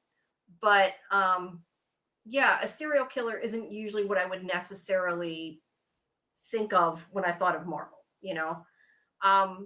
So, but I've enjoyed the cases of the week, but this storyline was fine as long as they didn't drag it out really long, which they didn't. I don't know how I feel about the whole vigilante group, though. Like, I get it, and I understand why it's going that direction, but like, I don't know. It's that him being the adversary in that way. I'm not sure how I feel about. Like, he seemed to begin with, whenever when Fisk found out that he was at the therapist, he seemed like he kind of almost for a moment felt bad, like he sort of liked her. And obviously Matt saved her. And I guess I feel like I'm trying to understand how he can go out, and maybe it's just because I don't know the story like you do, AJ, but I'm kind of trying to understand how he can go after him for being a quote unquote vigilante when he didn't like go after and attack somebody to, you know what I mean? Like, all he did was saved her. She killed the guy. And I'm even more confused because by the end of the episode, he is hiding the fact that Daredevil is there. And I don't know if that's simply for the reason that he wants his task force to be able to go after Daredevil without anybody trying to stop him. Well, but it's like, I thought that after this, he was going to be painting a really bad picture of what Matt did, but instead he covered it up. So I don't know. It was just a little confusing. So he covers up the fact that Daredevil was even there because he doesn't want to give credit to Daredevil. He wants to give credit to the task force so he can be like, see, look at my task force. Aren't they great? Now go hunt down some more vigilantes. Right. But I guess my point is, what is his reasoning then to the public of hunting down vigilantes? Because Muse wasn't a vigilante. He was a serial killer. So I don't know. There's some kind of disconnect with me there, I guess. I still liked it. I just feel a little weirded. Fisk hates vigilantes, and in particular he hates Daredevil because Daredevil brought down his empire, put him in prison, right? And correct me if I'm wrong, AJ, right. But didn't Fisk cut a deal with Daredevil that he said, I won't reveal your true identity if you promise to keep Vanessa out of it? Yes. Because Vanessa's his weakness, right? Yes. But he hates Matt. Right.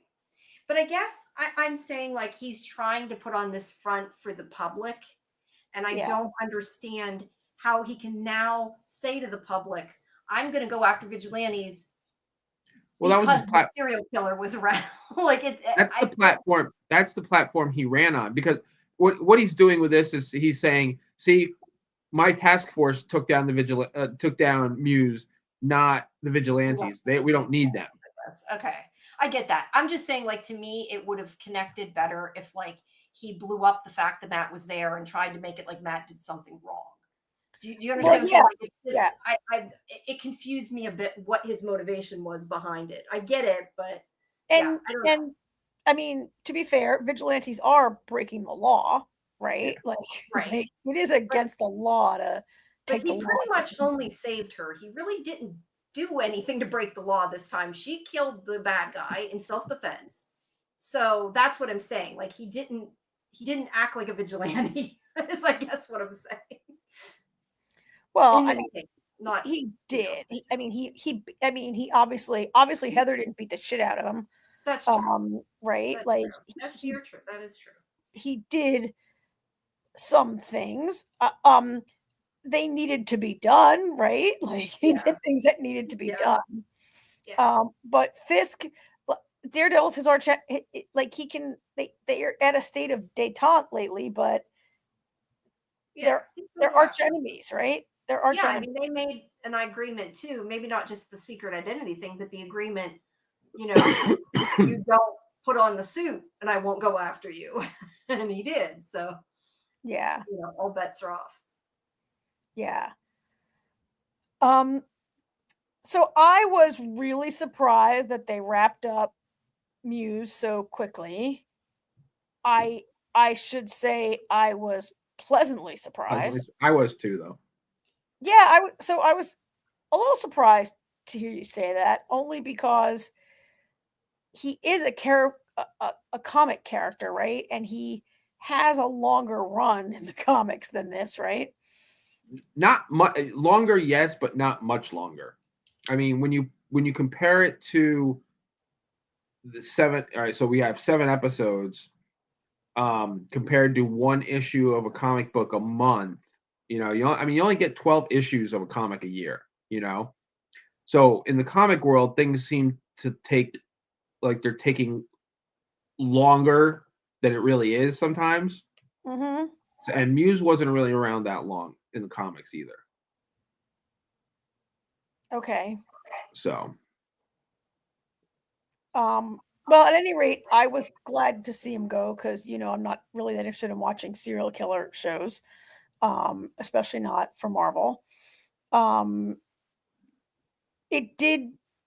I agree with you that it wrapped up real quickly. Like he shows up, he's the killer, boom, he's dead. Again, not sorry. I guess the point of it all really is like they needed something. I guess you already said this, AJ. They needed something to get Matt back into the suit, and kidnapping Heather was the thing that. Well, no, because Matt put on the suit. And kidnapping Angela was what got kidnapping back Angela into the suit. got him into the suit, but now he's probably like full Daredevil. I would assume. I mean, I would think so, but we'll see where it goes next week. I mean, I think. I have no idea where the next episode's going to go, but I feel like now that the task force has this win under their belt, I think I could totally see the episode starting with like a montage of the task force taking down vigilantes or people that they claim are vigilantes just because they're all a bunch of evil assholes. I mean, they could take down anybody they want to and be like, "Oh, they were a vigilante," and Mayor Fisk backs us up. Ha ha ha! And I could see Matt being like, "This is fucking ridiculous. I've got to put a stop to this." Yeah. So.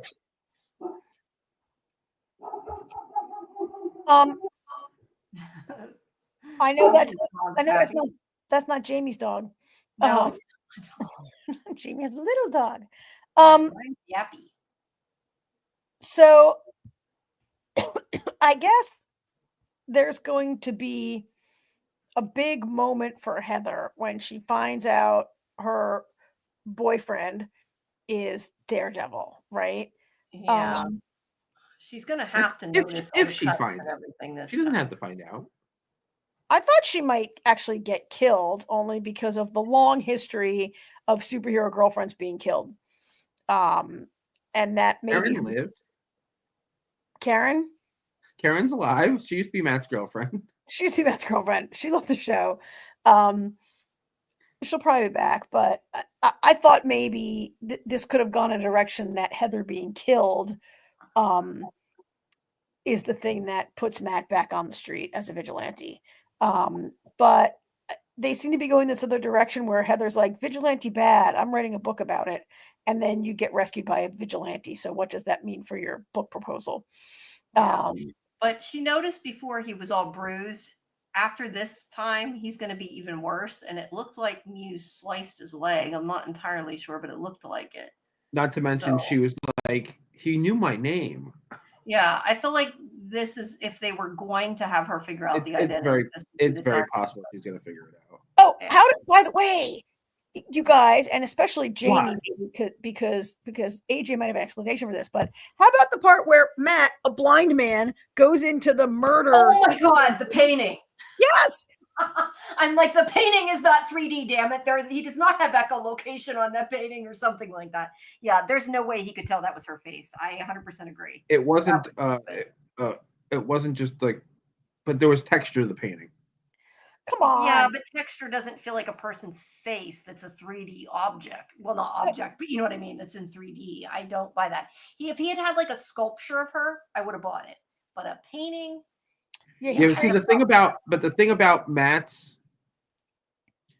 like, see they show it in they haven't shown it in this. They showed it in the original series. Like, Matt can see things through vibrations. That's what I said. He has sort of an echolocation, doesn't he? But they didn't. Yeah, I mean, yeah, echolocation, I guess, is a good way to put it, but it's more than that. Like, he can really get like. I wish they had done it for like new viewers in this at least at some point.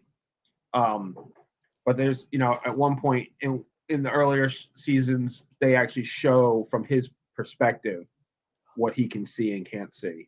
So it's more like he has powers.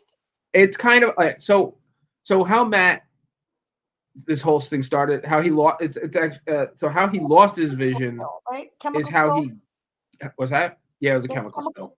Everything's always a chemical spill. Yeah, it enhanced everything else, but like I mean, yeah, a normal blind person, their other senses are going to pick up on more. But in Matt's case, I mean, he could hear stuff. He could stand on a rooftop in Hell's Kitchen and hear somebody's conversation in Manhattan. You know what I mean? Like, it's very amplified, and from just like the sound waves and vibrations all around him, he can picture stuff. That's why you see at the one point where he tosses the cane away, and he's walking with no problem, not running into anything or anybody. Yeah, and I bought that, but like even if he could like see kind of know where things are because of that, in my opinion, he would like maybe have the feeling that there's a piece of paper there, but to actually see what's on the paper, that's really reaching to me. Does that make sense? Like I could see I get why you guys feel that way. Yeah. Samuel says the world looks like fire to him. Well, you know what? We have seen a couple scenes where it's like he's seeing something. We see sort of like a distorted kind of, like in the opening episode where he fights with dead Bullseye. Bullseye. I can't remember his name. I was about to call him Drop Dead just now. Yeah, we saw that Matt sort of had a kind of vision of the room. I guess between me and Jamie, I'm echoing Jamie's or AJ, you saying we wish it was better described for new people. Yeah.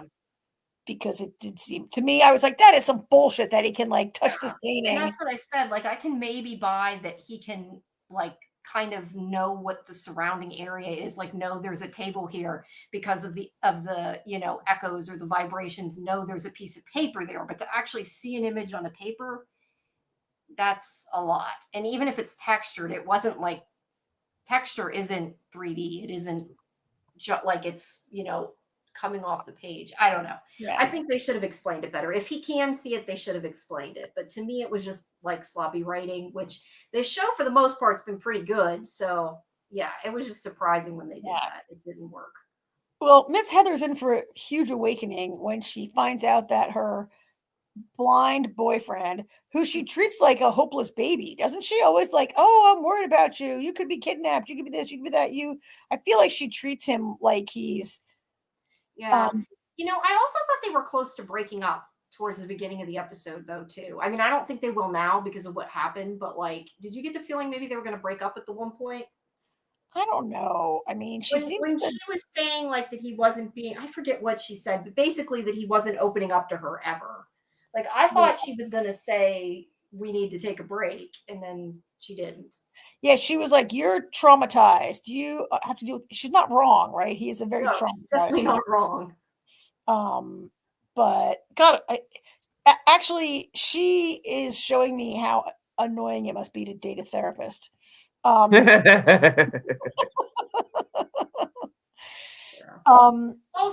I was thinking about it too. The psychiatrists and therapists, they need to have like an I can't think of what you call it, but like an emergency button, because you never know if you're going to end up with serial killers. Like they seriously need to have like I pressed this and it called the cops. A panic button in her office. Yeah, a panic button. That's what I was trying to think of. Yeah, you're right. I kept thinking if she would just scream, he would hear her. I kept also thinking like, scream, girl. Let your boyfriend hear you. I mean, anyone really who works in an office by themselves, right, should have a panic button. Yeah. But that's a good point. But I don't know. I feel like these two are not gonna make it.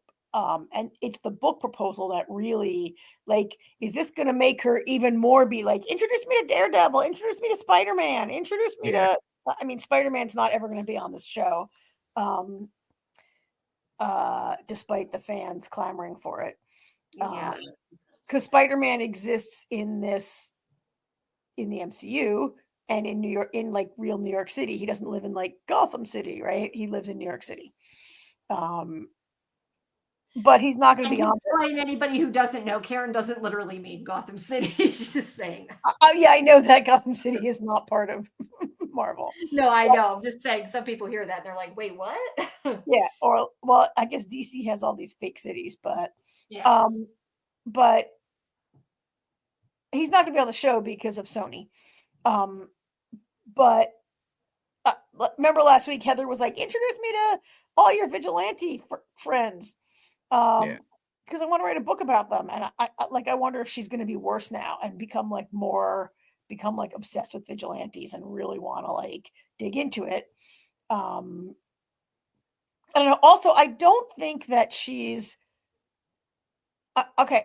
I don't read the comic book, and I'm not saying that Matt does or should have a one true love, but if he does, I don't think it's her.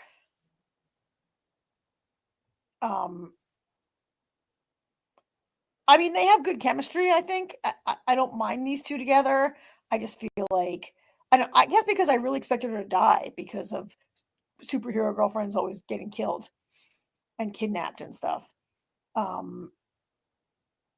Also, I thought maybe there was a point in the season where I thought maybe when Kingpin found out that his therapist was Daredevil's girlfriend, he might kill her.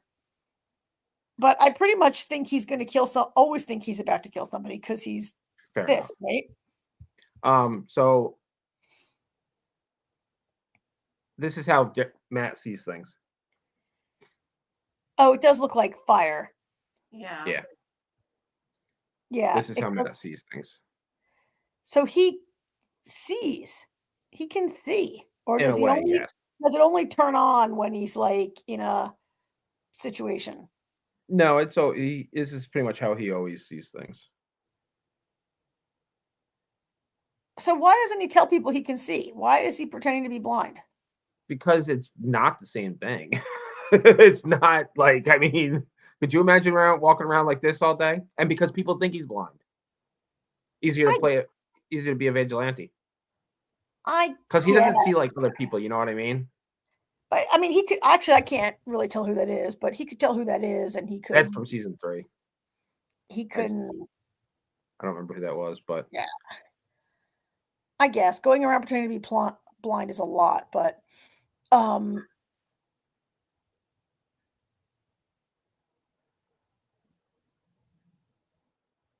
okay. So, back to Fisk. All right. So back to Fisk. Back to our friend Fisk. Actually, speaking of Fisk, how about Daniel in this episode when he threatens BB? Oh, Daniel's a jerk, huh? Daniel grew up. It's so funny. Like, I didn't know that he had gained weight this because the only thing I've ever seen him in was the Saints of New York, and when I saw him this season, I was like he looks so much more like his father now. He does. So when he was threatening BB, and the way he was doing it, I'm like I'm cracking jokes during the scene. I'm like, yeah, my father Tony taught me how to do this. Yeah. He really I mean, I guess it was only a matter of time before BB became like BB's a character from the previous show also, right? No. Or is she in the comics? No. Because her father or is that only within the show that her father's a journalist who was killed? Her uncle. Her uncle. That's her only uncle. Within the... Yeah. Her uncle was Ben Urich, who was killed by Fisk in season 1. Okay, so she is from the previous show. No, her uncle was. Oh, okay. She's new. She's new. And so is Daniel, actually. Daniel's an original character, too. Yeah. Daniel's becoming a little Fisk-alike. Yeah, kind of. He reminds me a little. So you know that I just finished watching Succession. Did either of you guys watch it? No, but I heard you didn't like it. I saw you wrote something about it. Oh my god, I hated it so much. But there's this character on the show, this little Weasley guy named Greg, who he like gets a job with the family, and he becomes corrupted as he becomes corrupted throughout the show, which is I don't know, an ongoing theme, and it made me think of Daniel, who is a huge. He's such an admirer of Fisk, which in itself is a problem, right? But he's becoming more like Fisk, and the way he really blackmails BB into taking the job, right, is not cool. No. Um, Samuel says that Matt can read by touching the ink and feeling the difference is kind of like Braille, but way harder. It's a sixth sense. yeah. All right. I know we got one past that, but I just wanted to pop that So I thank you everyone for explaining this, and I think Jamie, I continue to be with you on this. That we just wish it would have been explained better. Yeah, no, I agree. That's that's the problem with something like this. That I mean, essentially, it's a revival, and revivals don't always. I mean, perfect example. X-Files, when they did the revival, didn't go back and explain everything from the first 9 seasons. No. Yeah. Though, I didn't realize, I guess I'm dumb. I don't know. I didn't realize this was a revival, though, until like after I started watching it. Was it not advertised about, or did I just not notice it? I don't know. Maybe talked about it being. No, but I mean, like, I don't know. We've talked about it since we started the show. Yeah. I mean, before we did the No, podcast. Jamie, first of all, you're not dumb, and it ran on Netflix. And if you didn't follow the Marvel Netflix shows, then maybe you didn't notice that it was on. Yeah, I mean, I knew there was a Netflix show, but I thought, until I started watching it, I thought that it was supposed to be a new version. I didn't realize. I gotcha. Okay. Yes, I knew there was a Netflix show. I'm not quite that. Not quite that. Nobody said you were dumb. No, I know. I'm not quite that out of the, is that better? But no, I didn't realize it was a continuation until I started watching. Gotcha. Oh, okay, that makes more sense. Anyway. All right, let me ask you too about Vanessa, and what do you think about that business at the end? I think they set the guy up. Yeah. It was Okay. clearly a plan. You because think the guy was not listening. You both agree, Jamie? At first I thought that was a bad idea. It's not going to work out. And then whenever he shot him so easy, I thought she must have, they must have planned it together. I think it could go either way, though. But yeah, I tend to think that they wanted you to think she was betraying him, and she wasn't. Yeah, I didn't buy it for a second. The minute she met with him, I was like, oh, he's so dead. I was like, they're totally setting him up. He is kind of a not the brightest criminal in the enterprise, Luca, is he? I mean, Yeah. Luca masterminded the robbery that went wrong last week, right? Yeah. He's not a great criminal, or he was, but so I think you're right. I think they wanted you to think that Vanessa was trying to set up Kingpin to get Luca to kill him. But by the time that scene played out, I thought Vanessa and what's Fisk's name? Walter? We're working together. Wilson, we're working together to eliminate a problem in Luca. Yeah, I mean, so to dig it a little deeper, she went to him to say, listen, you need to do this. You need to you need to give us $1 million, and you need to give $1 million to the other guy, and let's move on from this. And he starts, things were better when you ran it and everything. That's when she realizes, he's a lost cause. Yeah. It's like, okay, guess we got to go with option 2, which is kill him. Yeah. And I guess it just shows, and Jamie and I,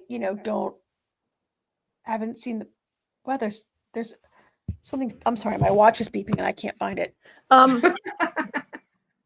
I hear like on your wrist, Karen, and you won't lose it.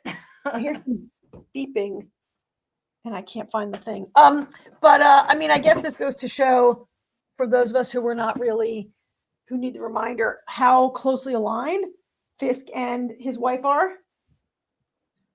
Yeah, because all you guys have really seen is their estrangement. Yeah. Yeah. Well, we haven't really seen them be as close as they are and can be. You know what's funny is when you're how often it happens where you're watching something and then you start watching something else, and an actor or actress from the show one of the shows you're watching is in the new show you're watching. She's actually in the TV show You, and she plays a therapist. Oh yeah. Yeah, which I found ironic considering her and Yeah. Fisk are seeing a I therapist. know you're enjoying that show. So did you say there are 2 more episodes, AJ? 2 more, yes. Do you don't expect to see Frank Castle back, right? That was a cameo, maybe? I am hoping we'll see him back. I'm really hoping he's going to be in the next 2 episodes, actually, because I feel like he's going to get involved with this whole task force thing. I'm hoping. I don't know for sure or anything, but I just feel like it's definitely something the Punisher would get involved in. And a little Punisher news, anybody out there that doesn't know already.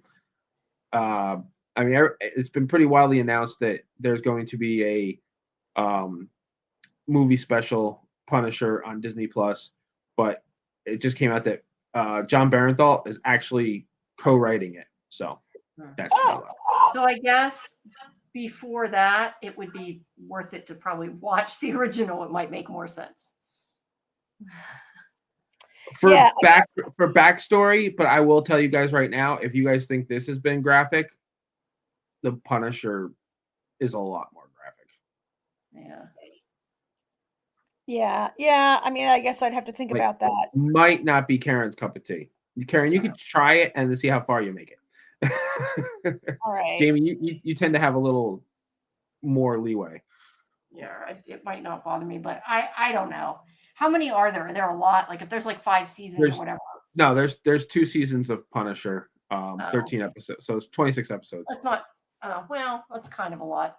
I don't know. It depends how much. Yeah, but it's probably also not going to. The Punisher movie is probably not going to be out until next year. So. Oh, okay. Then yeah, maybe I have some time. I mean, it does seem that the Daredevil franchise, this part of Marvel, is not going to give us a big exposition dump. Like we've had to ask a lot of questions, and right, like this show, each successive series in this Daredevil franchise is asking you to have watched the previous stuff in a way that a lot of Marvel's like, you can watch Ant-Man and nothing else, or you can watch Wakanda and nothing else, right? Let me ask you, do you think that's a good thing or a bad thing? Because I feel like sometimes when they spend too much time recapping it, then we complain, like, why did they do that? And I kind of wonder and think about it, like, as a Marvel show, like, I would have liked to have had a little more of explanation of the original series. But I guess I also kind of know that I feel like Marvel, they expect that you may not have watched every single thing, but you're at least like familiar with the universe if you're going to watch a Marvel series, I guess. So I don't know. Sorry, my phone's making noise. So yeah, I don't know either way, but I would have liked at least a little bit more. And that was, and I really feel like that this test run with Daredevil. And I don't know if they have somebody that sits there and like reads social media to see the feedback from people like you guys who haven't seen the whole, everything and are just jumping into this. If they'll maybe tweak the next time they do something, if they do something like this. Yeah. If they were to bring back, say, Jessica Jones, how much, information they would give to kind of help people along. Yeah, I mean, and I said that in the first night we talked about this is going to be an interesting test to see, how I feel versus how you guys feel. And I mean, we were able to pick it up. It's not like it was so difficult you can't understand the show. But I would have personally liked a little bit more. I mean, I'd like a little bit more, or maybe even like a little more promotion of like what you missed on the first 3 seasons kind of Yeah, they thing. could have even done that. What, But- like a 10-minute recap. But sorry, Jamie. I apologize for That's- talking over you. I don't think I mind it that much. I think it is a little bit refreshing and really out of character for Marvel. To I don't know, not just be trying to respect the franchise and the history and what it's done, and to give the viewer the respect that they can trust me to do a little digging and figure it out, and not to, I mean, they're not, I don't know, they're gearing it Not maybe trying more to- towards the existing audience than trying to bring in new. They're respecting you, AJ, for having watched it. And if I want to watch it also, that's great, but it's on me maybe to. And that's why Yeah, I yeah, said you're I saying. think most Marvel viewers at least have an understanding of the universe. Maybe you haven't seen all of Daredevil, but you at least know who he is and have a I Yeah. think they also probably figure you've at least, if nothing else, watched She-Hulk. That he was sort of introduced in, so at least you know who he was. Well, he was in Matt appeared in Spider-Man. Well, that's true. He was in Spider-Man too. Yeah, I forgot about that.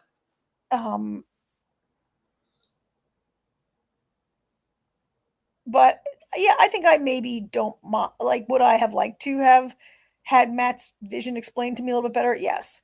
Overall, I think it doesn't bother me that they've made this decision to do this way. They're not going to do everything this way, and it doesn't work for their big tent poles, but for this, which maybe was always a niche audience, That's it doesn't. fair. Although they could have shown him looking at the paper in Fire View, and it would have really quickly, with like 1 second footage, fixed it. Fire View. I like it in Whatever. Fire View. Yeah, I was going to call it Fire View. But yes, I agree. Overall, does it matter if they haven't gone into a lot of the backstory? No. I just think something like that would have not taken very much difficulty to explain. Yeah. But at least you guys can say, hey, he can see it. So we know. Yeah. So. Yeah. Right. So I get so I just thought really quickly, my question to you, AJ, about like, do you think we'll see Frank Castle? Do you not think we'll see Frank Castle? I hope we do. your answer made me think a little bit about there's no villain right now. Like White Tiger was wrapped up, Muse was wrapped up, like there's no, I mean, I guess is this show really just is Matt and Fisk, and that's the focus, or is somebody new going to emerge this week? I think the focus is going to be the task force. Yeah. Yeah, like I said, I could totally see them doing some kind of opening scene montage type thing of how corrupt and bad they're being, and Matt being like, "All right, enough's enough." Yeah, I guess. And is that kind of really what Matt fights, and what Punisher fights is really more like bad humans rather than like serial killers, rather than Thanos kind of people? Yeah, yeah. I mean, they're street level heroes. You know what I mean? That's what they call them, right? The Marvel Street heroes. Well, I mean, that's kind of what they are. Like, I mean, like when when the street heroes team up, they usually call them the Defenders. Like that was actually one of the series. Like when Netflix started, they had Daredevil, Luke Cage, Iron Fist, and Jessica Jones, and then once they all met each other, they teamed up and they were the Defenders. Okay. But so yeah, instead of the Avengers, the Defenders. And they fight normal humans mostly. Yeah. Yeah. Okay. I don't. Normal adjacent. Like there are some, with those shows, there are some a little hyped up. Like there's a character in Jessica Jones who has a version of the super soldier serum, but like an eighth of it, so he's a little stronger. I mean, Jessica Jones herself, she's very strong from experiments that were done on her.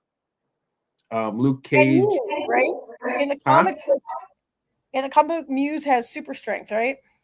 and in the comic, he has super strength and super speed, which I'm glad they dumbed it down for this because it wouldn't have made sense. Right. Yeah. Nice. All right. Yeah, but I mean, you know, they all have there's some fantasy and, you know, a little bit of superhuman strength and certain things in the other Netflix shows, but they're a lot more. They're not like you said, Thanos. You know, they're not fighting that type of person. Mm-hmm. You know, Jessica fights a guy who has mind control. Mm-hmm. Okay. Who was played by David Tennant. Oh, really? Yeah, that's a good reason to watch it. Samuel said Moose also had a black hole ability, so Daredevil couldn't. Oh, you know what? I forgot about that. But again, that's which wouldn't have made sense for this show. Oh, interesting. Yeah. We talk about this now. I kind of want to go watch the new one. One more quick question before we let this go, because I have another question about Muse.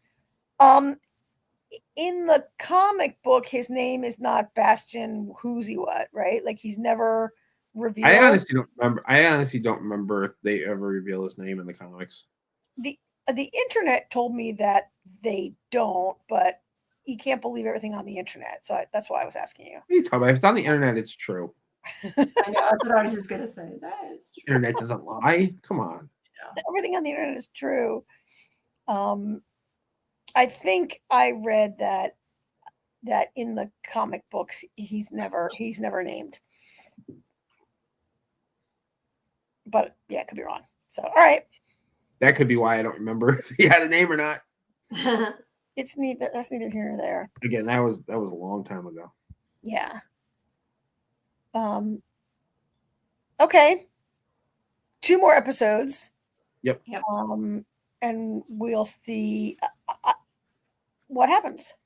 Yep. All right. All right. Something real quick, something I just want to throw out there. I read today that Interview with the Vampire will be back sometime in 2026. Oh, that makes me want to cry. Yeah. Well, I mean, to be fair, it ended in June of 24. I So know. Given the way these things are. The problem is people forget to watch it when it's that much time in between, or forget what happened. Like the fact that they're already announcing that it'll be sometime in 2026 is a lot better than some of the shit we've gotten in the past. It is true. It is true. I just, since we had seen a promo drop of Lestat, I was maybe lulled into the belief that we might. I mean, it could be early 2020. You know, it could be January for all we know. Yeah, it won't be. There's no official, but it will be 2026. All right.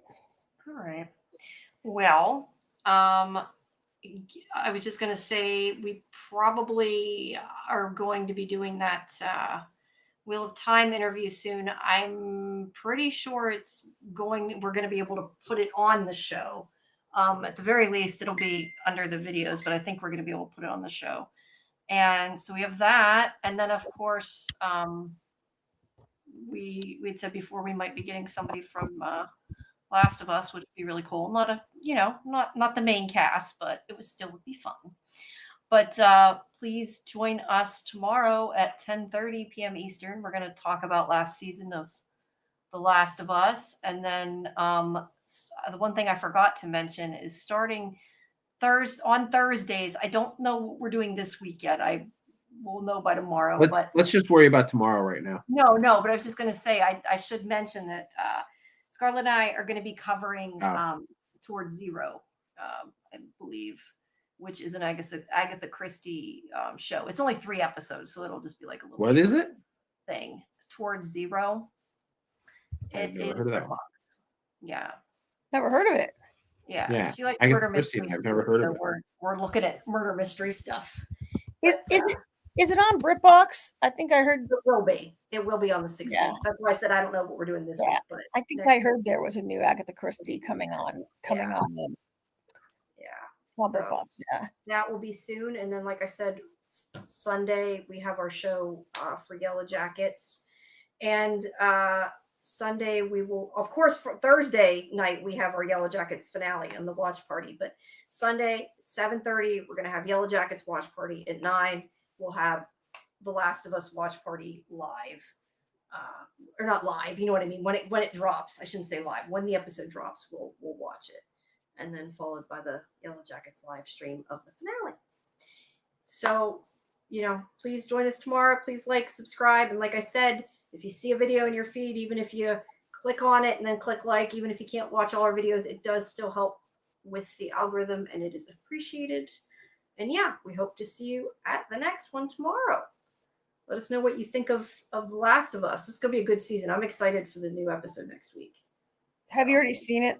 No, I have not. No, I can't get Last of Us. Oh, I would yeah. like to say I've seen it, but no, I have not seen it. Yay. So about that. And then we have Doctor Who next week to talk about too on Tuesday. That I have seen. Like I said, that review is up. The spoiler-free review of Doctor Who is up at SciFi.com.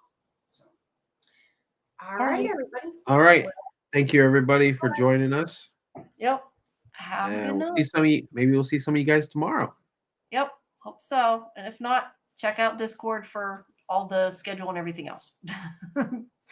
All right. Good night, everybody. Good night. Good night, everyone. Good night.